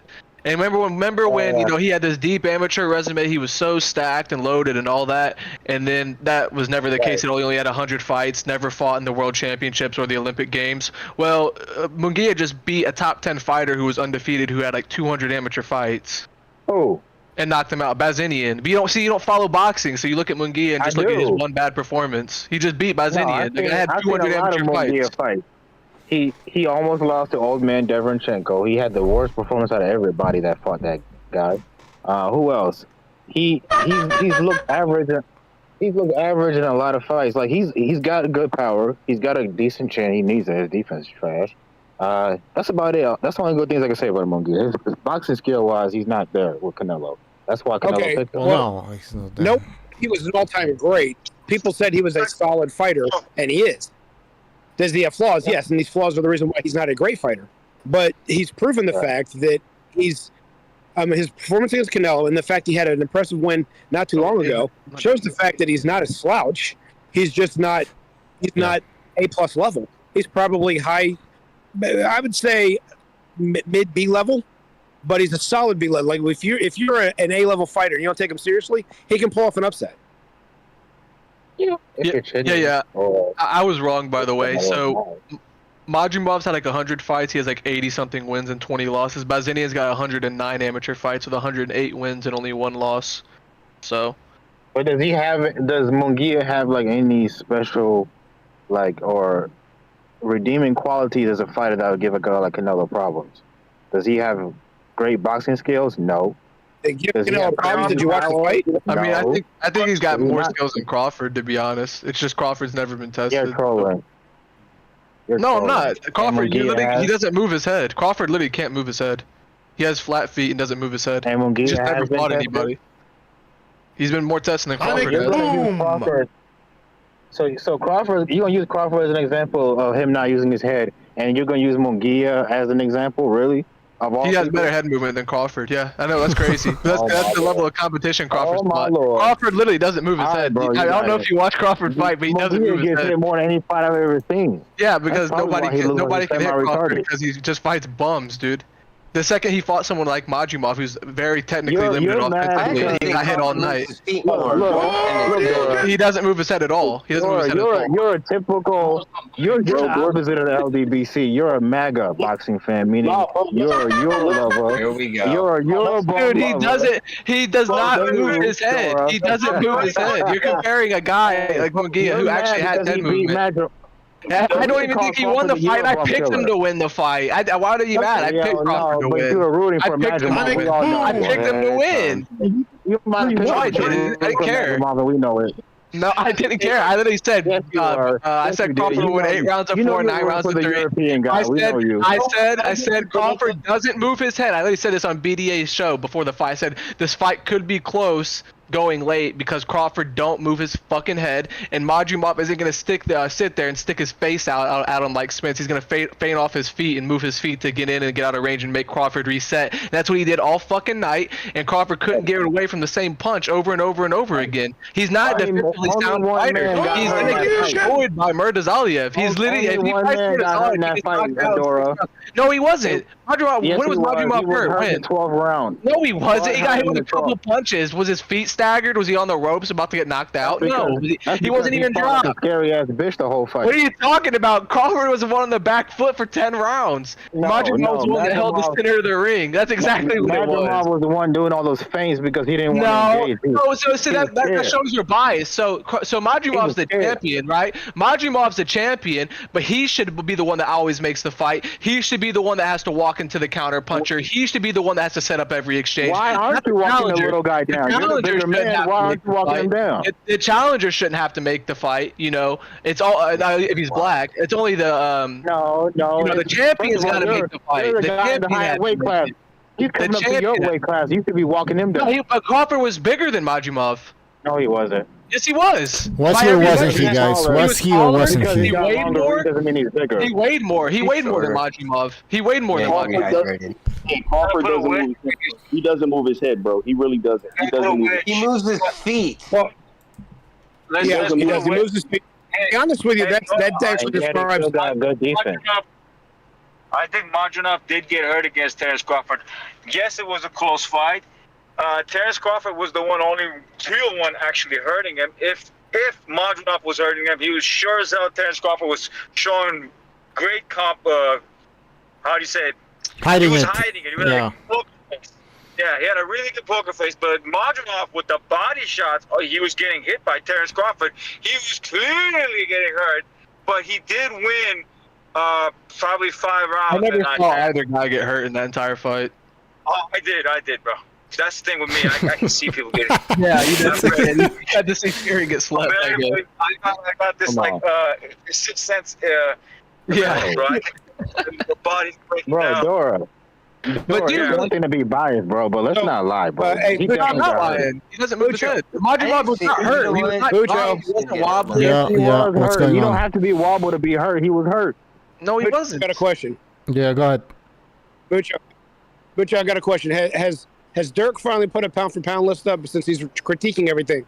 What's his list? No, I don't do the pound for He pound. doesn't do Let's pound not for do that, pound please. list. We're not doing that. But please. You'll get laughed at. You're afraid people are gonna laugh at it? Are Are you afraid people are gonna laugh at your list? I scored it a draw. I honestly we should call Bud Crawford the Eurobum killer, Dora. How do you feel about that? Oh! How do you feel that Crawford, the same guy that's supposed to be this absolute killer, couldn't make the fight against Journeyman with 12 fights and had only 80 He's not a fucking journeyman. He was a champion. Why are you lying? He has a prospect resume. He's a resume of a prospect. He was given He was a champion, no? no? We could see that Majimov was very talented. He's gonna get knocked out by Boachuk He's got in a 8 deep rounds. amateur He's gonna background, so No, he doesn't. See, that's a lie. He has 100 fights. He only he fought in the does. Asian Games. He never fought in the World Championships or the Olympic Games. So you're lying again for Let me ask you a question. Who had a better resume before they fought? Tim Tszyu or Bakram Markzalayev? We told when they fought each other? Yeah, before they fought each other, who do you think had the better resume? What's that matter? What's that matter? Because that's what you're talking about. You're talking about resumes, right? Well, yeah, Tim Tszyu had a better resume. Okay, so what I'm trying to say is resumes doesn't equal everything, bro. Well, yeah, when you're talking about pound for pound, it absolutely does. Because at the end of the day, you don't know when they get in the ring. What but are you going to compare it to? Yeah, You're just going to implement anybody.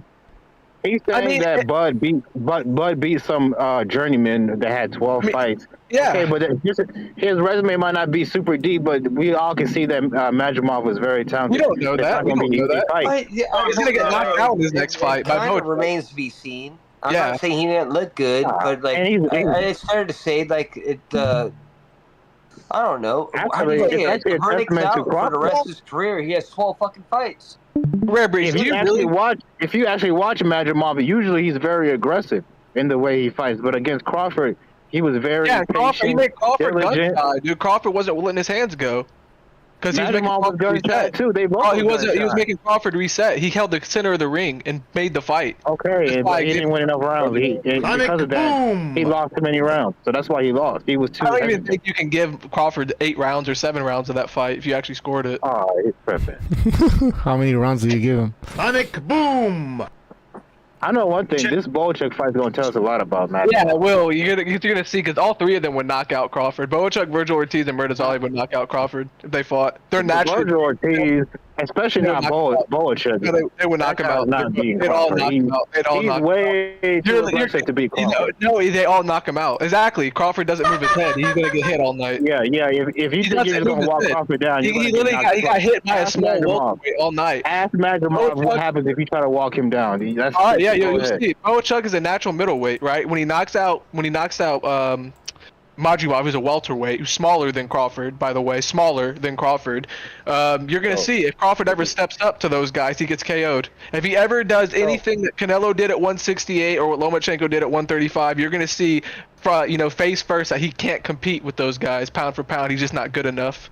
You're going to find out if he takes a fight. Yeah, you're lucky. You're lucky Lomachenko is not in Bud Crawford's weight class. He would have. You're gonna find out. If they're the same size, that doesn't even go 8 rounds. You went life and death with Devin Haney. You think you can fuck with Crawford? So you rate Barrera as high on as what Lomachenko is? Barrera was tearing Crawford up. Crawford is a way better fighter than Lomachenko could ever hope to be. You're insane. There's guys I'm that sorry, are. Hold on. Wait. Dirk, repeat yourself again. Crawford, pound for pound, and his. No, he's not. See, Hold on, let him finish. I want to see He's what. been in 3 weight classes, now 4. Bud is a pound for pound fighter. He's been in 4 different weight classes, and he's never lost. He's never been in a competitive fight where we thought he was losing. He's a definition of pound for pound. His size at 135. And he put on masterclass performances, which Loma has before, but not like a guy like Earl Spence. I don't think you're somebody bigger than him. You're not being objective about this at all. Bro, you're really not. I am. Not only is Earl Spence bigger than Crawford. Earl Spence is bigger than Crawford, but no, he's not. He wasn't when they were in the ring. No, they weren't. No, he wasn't. He was not bigger in the ring. Every big fight Loma had, he lost. He lost to that bum ass nigga T.O. Stop. Hold on. Let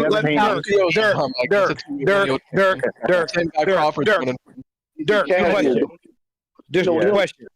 Question, Dirk. When you're saying that Spence was bigger than Crawford, what are you measuring? When their weights were identical, and after the next day they were damn sure still close, and then They were an inch Had a apart. bigger back, bigger hold leg. on, I'm not done. I'm not done. Oh, And Bud had 2.5 inches in reach. How was Spence bigger than Bud? If he didn't have the reach and he didn't have the weight, if he didn't have the reach, he didn't have the weight, and their weights were comparable, how was he the bigger guy? Other than the fact he'd been in the weight class longer, what did he have to be declared the bigger guy? He is like when they're outside of like fight weight. Earl is usually a bigger man. Maybe he's fatter. So you're saying he's fatter. A bigger dude. So He's 5'9", damn near 5'10", Earl Spence. That is. He's a bigger dude than Crawford, bro. Everybody knows this. Like when you see him face to face or side by side, he's a bigger man. I didn't see a distinct height advantage, and I know he had a reach disadvantage. And then when you're talking about what he walks around at versus what they weighed in at and what they weighed in the next day at, there's no evidence to support your argument. So again, where are you going with this? Other than the fact that he'd been in the weight class longer, what do you have to go on? Nothing. Okay, so what are you pointing out? I would argue Crawford was almost bigger. He had bigger legs, bigger back, broader shoulders. He looked like he filled out better at that weight. Longer weight class. That's one indication. They're like an inch between each other. This is like 5'9". Crawford would rehydrate 20 pounds at lightweight. He was killing himself to make the weight to like weight drain smaller guys. I don't know if he was weight draining, but he was definitely putting on almost 15 pounds every night. Go ahead. I'm sorry. Can you imagine Earl trying to make 135 or 140? He might fucking die on the scale. So what? He got big, so he continued to grow. You're saying Crawford continued to grow. That doesn't matter. You're saying Crawford, when he was smaller at lightweight, doesn't change the fact that he was bigger at welterweight, and he was the same size as Spence on that night. So Crawford has never fought an elite fighter naturally bigger than him, right? Giving up height, weight, and reach. He can't give up reach because he's got long arms, but he's never fought a guy taller than him, giving up 10 to 15 pounds or more, like Canelo has and like Lomachenko has, right? Never done it. And if he does do it, he's going to get knocked out. I'm just telling you now, and he knows this, which is why he's not going to take the fight. Boom! I'm pretty. Posto was taller than him. So what? Did he weigh more than him? I'm saying significant of all things. Height, weight, and reach. Canelo and Lomachenko have given up significant height, weight, and reach disadvantages against top-level fighters that were at the peak of their careers. So yeah, when you do that, you lose. So when you do that, losses happen. That's why if Crawford ever fought Murtazaev, he gets starched in 6 rounds or less because he doesn't move his head. He's just gonna get smashed. Because once he realizes he can't counterpunch a guy taller than him, see, this is what you don't understand, Dirk, because you can't process this through your fucking brain because you don't know boxing. Well, you can't counterpunch a guy on the back foot who's taller than you consistently all night. You're gonna get dog walked. You're gonna get put on a leash. If he fights Murtazaev the way he fought Madrimov, he's gonna get knocked out in 6, 7, 8 rounds, and he'll lose every round. There is a point that you're making, the fact that a lot of the fighters today, especially American fighters, do not move their head very much. They just don't. Their feet. Yeah, they have a wide set because they're trying to counter punch. They keep their feet wide, and they look like they have fast feet when they're not in range to punch or to get punched. But if you look at Crawford, whenever his feet were in range to punch Madrimov, he wasn't fast. He wasn't slipping shots, getting out of range. He was covering up. Whenever Madrimov would come in and feint off his feet, Crawford was out of range, not wanting to engage or fight him because he knew he can't hang, man. If he fights with If he fights with the physical disadvantages that Canelo and Lomachenko have for years, you will see he can't hang with those guys. He's not talented enough. He's not good enough. He's not defensively responsible enough. But he's never fought an elite. He's never fought an elite fighter at the peak of their career with significant punching power that can actually test him, like a Murtazaev or a Boachuk or a Virgil Ortiz can. And they will do it. And he will get knocked out. That's why he's trying to retire. That's why he's trying to sell his ass to Canelo so he can have a built-in excuse. Is Mean Machine not a big puncher? No, that's not what I'm saying. Of course he is. He dropped Crawford because he doesn't move his head. And what did Mean Machine do? He got destroyed by Virgil Ortiz. He got destroyed by Virgil Ortiz. No, he did. He dropped Virgil too. No, he didn't. No, he didn't. He did drop Virgil. No, he didn't. No, he didn't. He hurt him like 3 times. No, he didn't. He didn't drop him. He didn't actually drop him. He actually did. No, he didn't. Did you watch it? For anybody, but the point is, they're right. He didn't drop him. How do you guys know that Mark Tizella has less of a resume than Zoop? that Martezella Well, dude I that got mean, knocked. his cocaine was kind of shot, but it doesn't matter. Murtazali was ducked for years by fucking charcoal, dude. They iced that guy for years, and they gave him step aside money because they knew how dangerous he was. So why Crawford ain't gonna fight him? He's getting called out. He's not gonna fight Boachuk once he starches Majimov. Not gonna fight Virgil Ortiz. I'm talking about Crawford. I'm talking about like him and Sue. Marta, what's his name? Mortazales, whatever his last name is. That dude. Yeah, that dude. He's a beast, but he has in his resume. I think he got guys that he went almost a distance with, but Sue didn't even last 3-4 rounds with this dude. Yeah. How are you guys gonna say that this guy's resume is trash compared to Sue's just because Sue's fought people? It doesn't matter. He knocked him out. Why does that matter? He got knocked out in 3 rounds. Why does that matter? What I'm trying to say is that I think Martezella might have had a better resume than Sue. Yeah, maybe so. We'll have to look back. Yeah, and then did you really hang on for a second? Did you really try to do that? Yeah, what? You really like? I can't believe this shit. We don't. Martirosyan, you're making us deal with him. You really think he has a better resume than Tim Tszyu? No, he said Murtazaliev. Oh, I'm sorry. Yeah, but still, it's still, yeah. I'm like, oh my god. I'm like, based on what? What? Wait, what does it matter? Let's say he doesn't have a better resume. Let's say that he doesn't have a better resume. That was a step. That was a chance to step up and prove himself, and he did, in emphatic fashion. So even if he doesn't have a better resume, even if he doesn't have the better resume, he's now capitalized on something that put him in an upper echelon. He stepped up. Anyway, he stepped up in a major because fashion. you know why he stepped up? Because Tim Tszyu actually gave him a chance.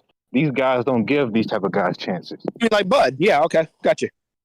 So anyways, you walked right into that one. How many unifications does Bud have?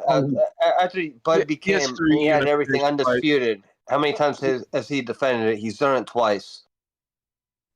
Right.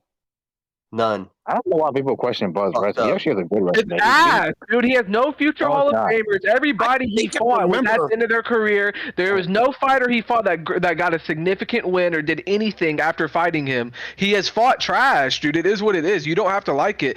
Kell Brooks shot. Porter shot.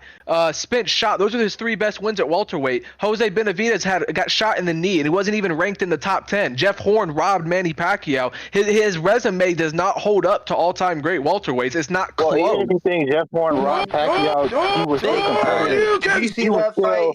Pacquiao put him in the hospital. Yeah, no, but what I'm saying, even if you think Jeff Horn robbed Pacquiao, which he probably did, he was still competitive with Pacquiao.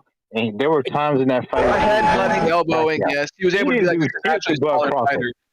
So because he wasn't able to headbutt him. He wasn't able to headbutt him and elbow him. Crawford's longer than him and just he was able to manhandle Pacquiao. If you call elbowing, if you call elbowing, he tried to do that shit to Bud and got cooked. Who got cooked?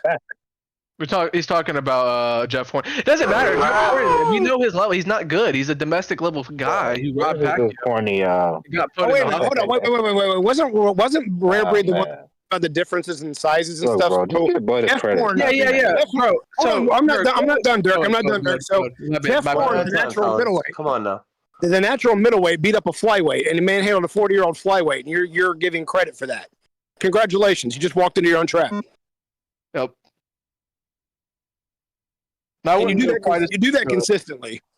I wouldn't go quite as far as to say Pacquiao's a natural flyweight because he was still growing, but he's like a natural like junior featherweight, lightweight. That's his actual weight. Because you gotta remember, all these people put on so much weight nowadays. But like when the whole notion that Crawford fans lie for whenever they say he was smaller than Majimov, that's not true at all. He weighed more than Majimov in the ring. He was taller than him and longer than him. So these people are lying for Crawford to say Canelo and Lomachenko are below. So it just tells you everything you need to know. Right, and I'm sorry, I was about to talk over. I wasn't trying to, but the point was, if we were going to say that Crawford was the natural lightweight, when we know he was putting on over 15 pounds overnight, then you can go ahead and say that Manny's a natural flyweight. If that's the level we're weighing he them wasn't on, rehydrating, right? Yeah, that's fine. So if that's where we're going with it, then a natural middleweight, because Horn was weighing in well over 150 pounds at welterweight, and then where did he move up to right after that? Middleweight. Middleweight. I think it was junior middleweight, but yeah. Yeah, so a middleweight was actually getting beaten and quote unquote being manhandling, according to Dirk, a flyweight. almost a 40-year-old flyweight. So that just goes to show you right there that Bud Crawford took on a guy that was not talented and was only able to beat push around smaller men. And then when he faced someone who was anywhere near above average skill, he got destroyed. Yep. So at the time, what about Posto? Posto was considered, a very good fighter during that time when Bud fought him. He was undefeated. It was a good win at the time. And he was dirty as shit, punching behind the head, fucking throwing Posto to the ground to get knocked down. He did, bro. He did. Did you watch the fight? He looked like shit. He was dirty as fuck in that fight. It doesn't change. Crawford won, but he punched him in the head, pushed him down. Tony Weeks, a black referee, scored illegal knockdowns. That's what happened in the fight. I mean, you just don't understand. The red card, Dora. Bro, he did. Dora, it was dirty, but I think I'll give the Postal win a good props. I mean, that was not afterwards. What did he do? He lost to every top fighter he fought. He was never that good. Win was awful. Crawford was horrible in that fight. What the fuck are you talking about? Crazy. Did you guys watch that fight? They didn't. They never did. No, they didn't. It was not aesthetically pleasing. I actually watched it 3-4 times. Posto was out boxing him for the first 4 rounds. He was hustling the shit out of him. And then he got hurt. Next thing you know, we have to turn into WWF and shit. It was crazy. I know, but he beat him, bro. Let's be honest. Okay, I'm not a big fan of Crawford. I'm being honest with you. That's not boxing. If you want to do MMA and shit like that, maybe that's where he should pivot to. That might be a better arena for him. But if you want to box, he clearly showed that, like, I'll put it this way. On amateur scale, Postal would have beat him on the amateur criteria. He would clearly have beat him. All right, Quags, let me interject with this part real quick. And this is not playing devil's advocate, so not to take a side. But when you're talking about WWF, you're talking about the clinching and grabbing, putting the meat hooks on and walking people back and everything else, right? And picking them all off the ground and spinning them around like a fucking idiot. Okay, so would you say that Duran did a master class against Sugar Ray Leonard? Because he did the same in regards to like dirty tactics and shit like that. I mean, yeah, I guess if you want to say the same fight. It was that's how Duran won. He would get in the middle of the ring, he'd clinch him, walk him straight back to the ropes, lean on him, hold an arm the whole time, and rough him up like that. And he did it for 15 rounds. Now, I love Duran, and I'm not trying to diminish his win. But when we call a spade and a diamond, we got to measure it on the same level each time. So if it was that way for Crawford and it was like disgusting and pitiful, how good was Duran's win over Leonard when that's the exact way he beat him? Okay, I mean that's a crazy comparison. I think Duran's one was a bit more cleaner than that. I didn't really see Duran lift. I could be wrong. I don't remember. He spun him a lot. He didn't lift him up. He did not lift him up. You were right, but he spun him. He would grab him and spin him, and he would because that's how he got on the rope sometimes. Honestly, Chief, I like those kind of tactics. Somebody throws a punch at you, you want to spin them around and wheel them into the corner. I like that. That's in my opinion. That's in the wheelhouse. But you're talking about throwing to the ground and kind of doing things outside of like what boxing is. Like I can pivot you and position you. I'm not trying to like forcibly like pin you in a position. That's the problem. That's exactly why a lot of the forearm shots, when you see people like push people into position, that is illegal. And I was talking to a guy the other. Who were we talking about? Shazar actually mentioned something to me the other night. It was Shazar that I was talking to. And I wasn't talking to him. I was listening to him as I was falling asleep. But he was saying that like a lot of the dirty tactics better be used. And I was kind of watching what he was saying. But I think a lot of the tactics that he really used, because he was complaining about a lot of the rabbit shots landing behind the head, which I agree with. But I think a lot of it has to do with a lot of people giving up their posture and they're ducking into it. Yep. But I think the more, I think what's really happening, if you see when people get close to him, he forearms you and he pins you in position, then he throws. It's called framing. It's called framing. It's illegal. You shouldn't do it, but yeah, it's called framing. That's the real infraction right there. You talking about Quacks, you brought that up. Why don't you mention about Fight Film's headbutting that Bivol been doing the entirety of the fight? That's some Lithway shit. That's some Lithway shit. That is worse than the freaking. That's worse than the fucking rabbit punches almost. Not exact. That was probably the same level. You're right. You're right. That's deadly shit. Awful, That's deadly shit. I was too tired to bring that up to him, but you're right. Can you imagine if I gave you a 1-2 and I followed up with the headbutt? Nobody's ready for that. It's to be a Pedrosa style, and that's why he couldn't stop him. That's one of the reasons why he couldn't come. The other one's the major reasons the ring size. Well, I think he used that on Bitterbeef to clear out the how do you say it, the stop Bitterbeef getting in on close range. Like, I don't want this guy in up on my chest. So guess what? I throw 1-2, the head's coming next. It clears you out. It clears the space out. Yeah.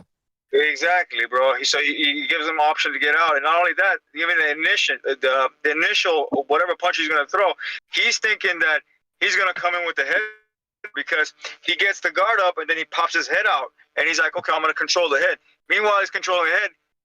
Bivens throwing a shot in the process. Only a double controlling his head. Call it a double standard. So like that, there are some fighters that you just admire for the way they're artistically dirty. Eusebio Pedrosa at featherweight was one of them. The way he would just mix that headbutt in, or the way the hip shots, or the way he would throw that hook and he would turn it over so much to where the elbow would come behind it. It was so artistically creative with how he did it. And yes, it was dirty. And yes, it's a double standard to say I don't like X, Y, or Z fighter for doing. But if you go back and watch his stuff, he was so. It's not classy, obviously, because it's fouling, but it was so smooth. You would have to really have an eye for the sport to watch him do it. And there was almost like I sound like a moron, I know, but it was almost like an innocent fouling watching him do it because it was part of his style, and he did it with such precision without it being an obvious foul. It was almost you would almost miss it. Yeah, like you have I hear you. To understand that he was doing it.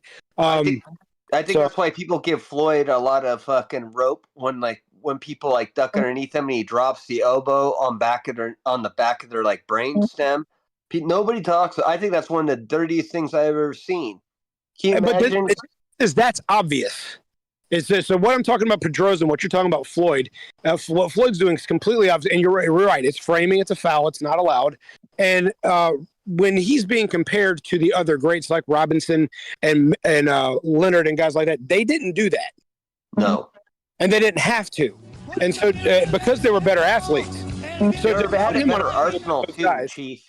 What's that? Don't you think? They had a better arsenal. You know what I mean? Like they could really, those guys, like especially from the era, I know a lot of guys like talk shit on like the older generation.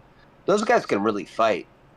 You could see it when they really want to go out at each other. Like it's almost like calling out the dog. Those guys could fight. Floyd can't fight like that. Well, when you look at and when I say today, anything from the 2000s forward, when guys stepped up in weight class and fought other great fighters, almost all of them went the distance. Very few knockouts. Ray Leonard knocked out. He made Duran quit. He knocked out Wilfred Benitez and he knocked out Tommy Hearns. Now, do you name something like that De La Hoya did? Of a guy in his prime. Now, I'm not talking Chavez, who's past his prime. I'm talking about Whitaker, Trinidad, Corte, guys like that. And I'm not trying to degrade De La Hoya, but when you compare what Leonard did against those three great fighters, what other guys since then did something anywhere similar to that? No, I agree with you. Point. I agree with that. By the way, just quick super chat. Iron Templar says, "Fight Film Precise is a bold homosexual loser." All right, thank you for your super chat. Appreciate it. Son of Pigeon wants to say, Dora wants to say something. Go ahead, Dora. Well, no, I was just gonna ask you. We were talking about De La Hoya and shit. I was gonna ask if Rare Breed's still on. Who's got a better resume at welterweight? You know, De La Hoya or Crawford? And you know, because you gotta determine. Of course, it's definitely De La Hoya, but he's got a better resume than Canelo and your boy. Yeah, okay, yeah, of course. But would you pick Crawford to beat De La Hoya at welterweight? Now that I have to. I'm not gonna compare their resumes when it comes to breaking down a fight. No, I'm talking about. That's what I'm saying. But would you pick him to win? It's a 50-50 fight because at 47, Crawford's got crazy power. And so does De La Hoya, by the way. But in skill-wise, Crawford is up there with De La Hoya. He can fuck with. I don't know about that. I think Crawford got hit way too much, man. That's crazy. No, I don't Hoya, believe you said that De La Hoya did Crawford anywhere near the He's saying resume. De La Hoya. Yeah, no, you just said De La Hoya had a better one, which I obviously. said De La Hoya's got a better resume, but skill for skill, Crawford can definitely hang with De La Hoya. Oh, he can hang in there. He can hang in there. I'm not going to overly argue, but because unlike we know Floyd, Crawford's got power. We know that. Yeah, but what does Floyd have to do with Crawford? It's not even the same style. It's not even the same style. What does it have to do? Yeah, no, I guess because they're both black or something. Yeah, Floyd is much better. It doesn't make any sense. No, that's what it is. You're an idiot. No, that's true. That's why are you comparing Floyd with Crawford? There's absolutely no thing in common other than they're both African Americans. Yeah. Well, they have some things in common. One, they're both great at setting traps. They both can fight. Oh, but that's everybody. But you don't do it from the same way at all. Their styles are different. You know what I'm talking Have about. you watched Terrence fight?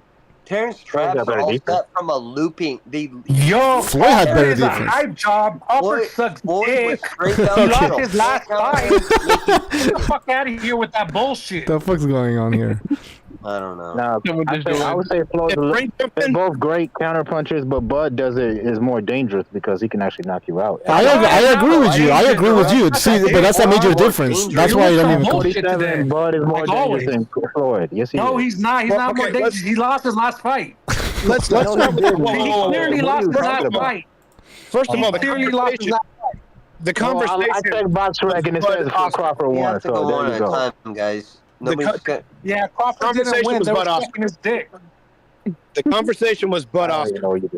Hey, Floyd in. Chief, go ahead. Go ahead. You're first. Yeah, go ahead. go. You have to do this one at a time. It's fucking crazy. All right. So the conversation, I don't know how Floyd got into this because the conversation was Floyd Oscar, and then comparing not Floyd. I mean, Bud, it was Bud Oscar, and it was comparing resumes followed by a matchup of how breaking down how you think each one would have done. Somehow or another, someone snuck Floyd into this. It was Dirk. He was Dirk. We know it. Bud's resume is ass. Who the fuck has he fought? Nobody besides Spence. Well, it's been unanimously said that Oscar had the better resume. We were moving. Yeah, into welterweight. Yeah, now we're moving into who would have won. Yeah, that's where we're at. They're both all-time great fighters. It would have been a 50-50 fight. But all-time. I rate De La Hoya higher. All-time great. Bud would have lost like his last fight. Simple as that. I'm not sure Bud could have the closest person that you can say that's similar to a Crawford that De La Hoya fought. De La Hoya arguably beat Trinidad. De La Hoya arguably beat Trinidad. I want to hear what he has to say. Trinidad number. Well, probably an older version of Whitaker. That's who. It's nothing like Bud Crawford. No, nothing like that. They're not even close. Is that what he's saying? They're not even close. Let him explain because maybe he's not saying that. There's no comparison at all of any part of their styles at all whatsoever, other than the fact that Bud can occasionally stand southpaw. That's it. Just because they're African Americans, I'm telling you, doesn't make sense. They just. Oh my god. What's that? Yeah. Can Bud fight going backwards? Not like Purnell. But he's got more power than Purnell, and he's a better counterpuncher than Purnell. So Okay, we're talking about styles. Now you're talking about extra attributes. We're talking about styles. Power is not as part of your style. It's a physical attribute. There's a difference between the two. Well, of course. But what I'm saying that both are great fighting going backwards, and actually Bud can fight going forward as well. He's adaptable at both. Bud can't fight on the front foot. No, he can't. No, he can't. Yeah, he can. No, he can't. No, he can't. No, he can't. Yes, he can. No, he Now, can't. the only weakness that Bud has, his inside game is not that good, but other than Seen that, him fight on the back foot and really move laterally throughout a fight. Sean Porter. What? Postal. He fought on the back foot against Postal. Who else? That's a bad example. At times I agree. against I mean, if you guys hear me or not, I don't care. I say, no, I agree. I agree that Terrence Crawford can fight back foot and front foot. He does both good. Not like the greatest, but he does pretty good. I actually agree with whoever said that. Look how he moves. He moves in and out okay, and then when he wants to move laterally, he has to fucking square his feet, and you see it. He's doing it to get space, to pretty much set a trap, or like to pretty much figure out whatever combination he wants to throw. It's not very. How does Crawford even handle De La Hoya's speed, though. think when has Crawford fought a guy with a lot of speed? Like, Well, he's got fast feet, fast combination punching, and a great jab. yeah, coming in and out with combinations and jab and left hook. I mean, I've never seen Crawford fight like a Sab Judah type of fighter, because that's what that comes to mind when I think about fast, quick fighters. Sab Judah, Sean Porter is not a fast guy. There's nobody. The quickest guy he's probably fought was Gamboa. Yeah, and he got caught, but he destroyed Gamboa, obviously. You're right. But Gamboa was he was a 26er. Well, anyways, Gamboa was chinny anyways. He was already getting dropped. All right, but fair enough. But when it comes to speed, hand speed, that's a good example. That's pretty much it. We're talking about weight, though. That's the key difference, is that everybody's career changes as they move up in weight. And so even though Gamboa fits that avenue of what we're talking about him facing something like that at welterweight, and Bud's fought nothing at welterweight. Nothing, well, that's, yeah, exactly. Yeah, nobody. He could have had that in certain aspects. Like if you would have fought Kelbrook before, like you fought Triple G, that would have been entirely different, in my opinion. Wait. I think he was the best. In my opinion, he was the best welterweight after Floyd left. He was the best. A lot of people were saying Amir Khan. Somebody said Amir Khan. I forgot about Amir Khan, but I mean, what do you guys think? Yeah, but he's same kind of fighter. He just runs in with his face out, at his opponents. He has a very predictable punch. And was he really faster than De La Hoya? He was faster than Bud, but was he really faster than De La Hoya at 147? They were pretty close. Maybe not the version that Crawford fought. They were probably about the same. Maybe like the prime version that fought like Judah, Malinaji, Barrera. Maybe that guy. He was pretty. Yeah, but fast. they had speed and power. I know at welterweight De La Hoya didn't have major power like in the lower weights, but he still could crack. I mean, he dropped a bunch of fighters. Corte, he dropped him twice. Exactly. If you could drop Corte, power. Corte was he was making his 8th title defense. He was undefeated. It was a unification fight in reality, if you think about it. Yep. Yeah. It's because Corte was inactive and whatever, and they didn't do that back then. One of them would just drop the belt. Yeah, they would just drop the belt. They never did that shit back then, really. It was less prevalent. You're right. Yeah. That was like kind of like very bad. How do you say? Well, what is the proper word for that? That was very bad. Marketing? No, not really, because everybody knew who Corte was, and they knew he was a former champ, because people used to watch and follow boxing back then. You didn't have to go with this hardcore casual. You didn't have to unify titles or go undisputed or anything like that to be a name or to sell a fight. That's not how it worked. I guess what I'm trying to say, though, for being a champion, dropping belts back then was kind of like, whoa. Yeah, but he was inactive. Don't matter. Right. Oh, it was good for inactivity, though, like Doris said. Yeah. And I don't remember what that was. I think it was a management issue that he was going through, because I remember there was a point in time when Roy Jones was involved in his career, but the Duvas were his main promoter, and I think it was with Cedric Kushner to start with. So there was like a lot of confusion umbrella going on behind the scenes with Corte for a while. And I also remember Ring Magazine covered, there's a point in time when negotiations were almost signed for him and Trinidad to fight, and that fell through also, and it was on Corte's side that it fell through. So there was a lot of I think there's just a lot of bad management when it came to him. I think he was stubborn. He thought that he was the greatest out of all the welterweights, but I also think his management never really talked to him and say, hey, look, play like it's what Steve Kim said with Evander Holyfield and Mike Tyson. His manager was negotiating stuff.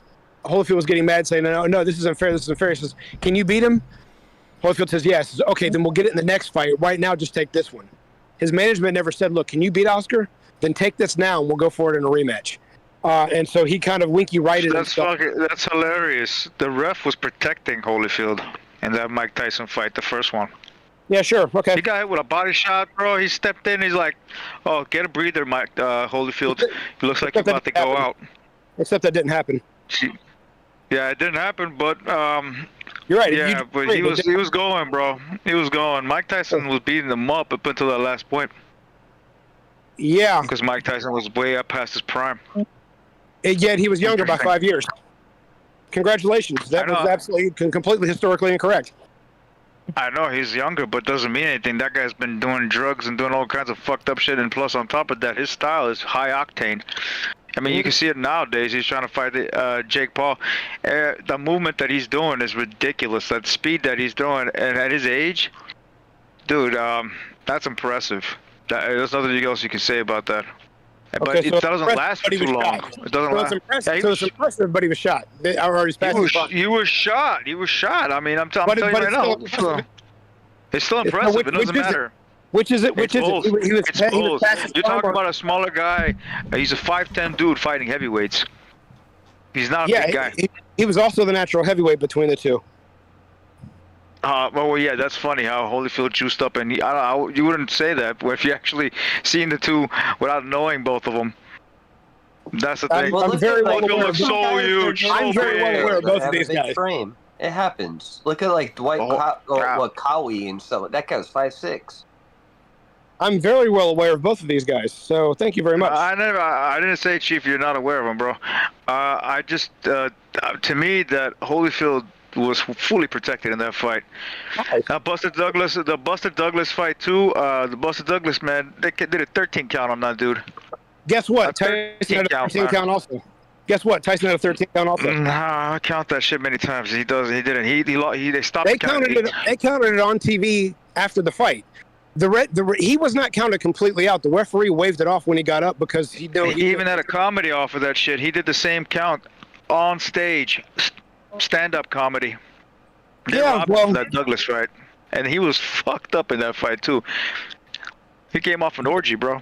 All right, that's cool. So yeah, I'm gonna make this quick before I bounce. The thing is, the biggest issue Crawford would have had with De La Hoya is his foot speed. So the thing is, when Crawford, he likes to plant his feet and set his feet to throw, so he'll like get out of range with his feet. He'll look like he has fast feet. But when someone steps to him, he doesn't throw one or two shots and slide out really quickly with his feet. He likes to sit there and stay. So the problem is De La Hoya would be in and out. And he'd control the center ring with his jab. He'd be right behind his fucking jab all night. And then whenever he makes Crawford throw, he'll either catch, shoot, slip, and then he'll like throw 2-3 punch combinations off of Crawford's punches. I was actually going to say that to add on to what you said. I think the foot speed. I agree with you to an extent, but I think Crawford doesn't throw in combination really. He likes to hit you with like 2 at a time, maybe. Yeah. Right. Exactly. Oscar don't do that. Oscar gets you hurt. He'll fucking flurry. So it's the exact opposite. And he'll sit down once he's got your timing. He'll flurry and flurry and flurry until he's got you timed, and then he'll explode with a big shot. And if he's not looking to knock Crawford out, if he's not walking him down like he tried to Pernell Whitaker, he'll angle him. He'll get angles to throw some of those combinations also. If he's trying to knock Crawford out going in for a knockout, he'll walk straight ahead, and that would be Crawford's positive game plan, like it would work in his favor. But I don't see Oscar doing that, especially if we're going off of the Crawford we have today-ish, like about maybe 3 years ago, who's had 5 fights in a row, all by knockout. Some of them former world champions. De La Hoya is going to approach that fight like Tito, yeah, like Tito. But the difference is, if Crawford gets under his skin, he'll turn the heat up later in the fight. Tito never got under his skin. So Thing is, Crawford, yeah, you're right, but Crawford doesn't move his head, so it's a double-edged sword. Yeah, Crawford might be able to land his way to own win. punches, but he's gonna get hit too. Yeah, So. the guy that hits hard. Like Oscar, if you give Oscar any kind of benefit, like he has power. Yeah, of course, yeah. Even later things. You guys are trying to compare Terrence Crawford to Oscar De La Hoya? Is that what you guys are doing? Yeah. Well, we were just saying who fight it out between the two. Well, they were making the comparison who would possibly win it, and we were breaking down why. I don't want to insult the clown Oscar De La Hoya. I know he's a great boxer, but I would have to slightly favor Terrence at his best. if he's at his best. All right, we're gonna end the show, guys. We're gonna end the show. It's been 2 hours now, so thank you for being on the show. All right, have a good night. We can't have that. All right, yeah, we can't. All right, see ya. Everybody on YouTube, thank you for being on the show. We will have more shows. You know, there's not much going on. We have some fights this Saturday, so we're definitely gonna be talking about those. So yeah, don't forget to join the Discord channel, the main Discord channel. The link is in the description. There's two Discord links. One is for the Open Lines Friday show, and the other one is the main BDA boxing server. So make sure you subscribe. And having said that, have a good night.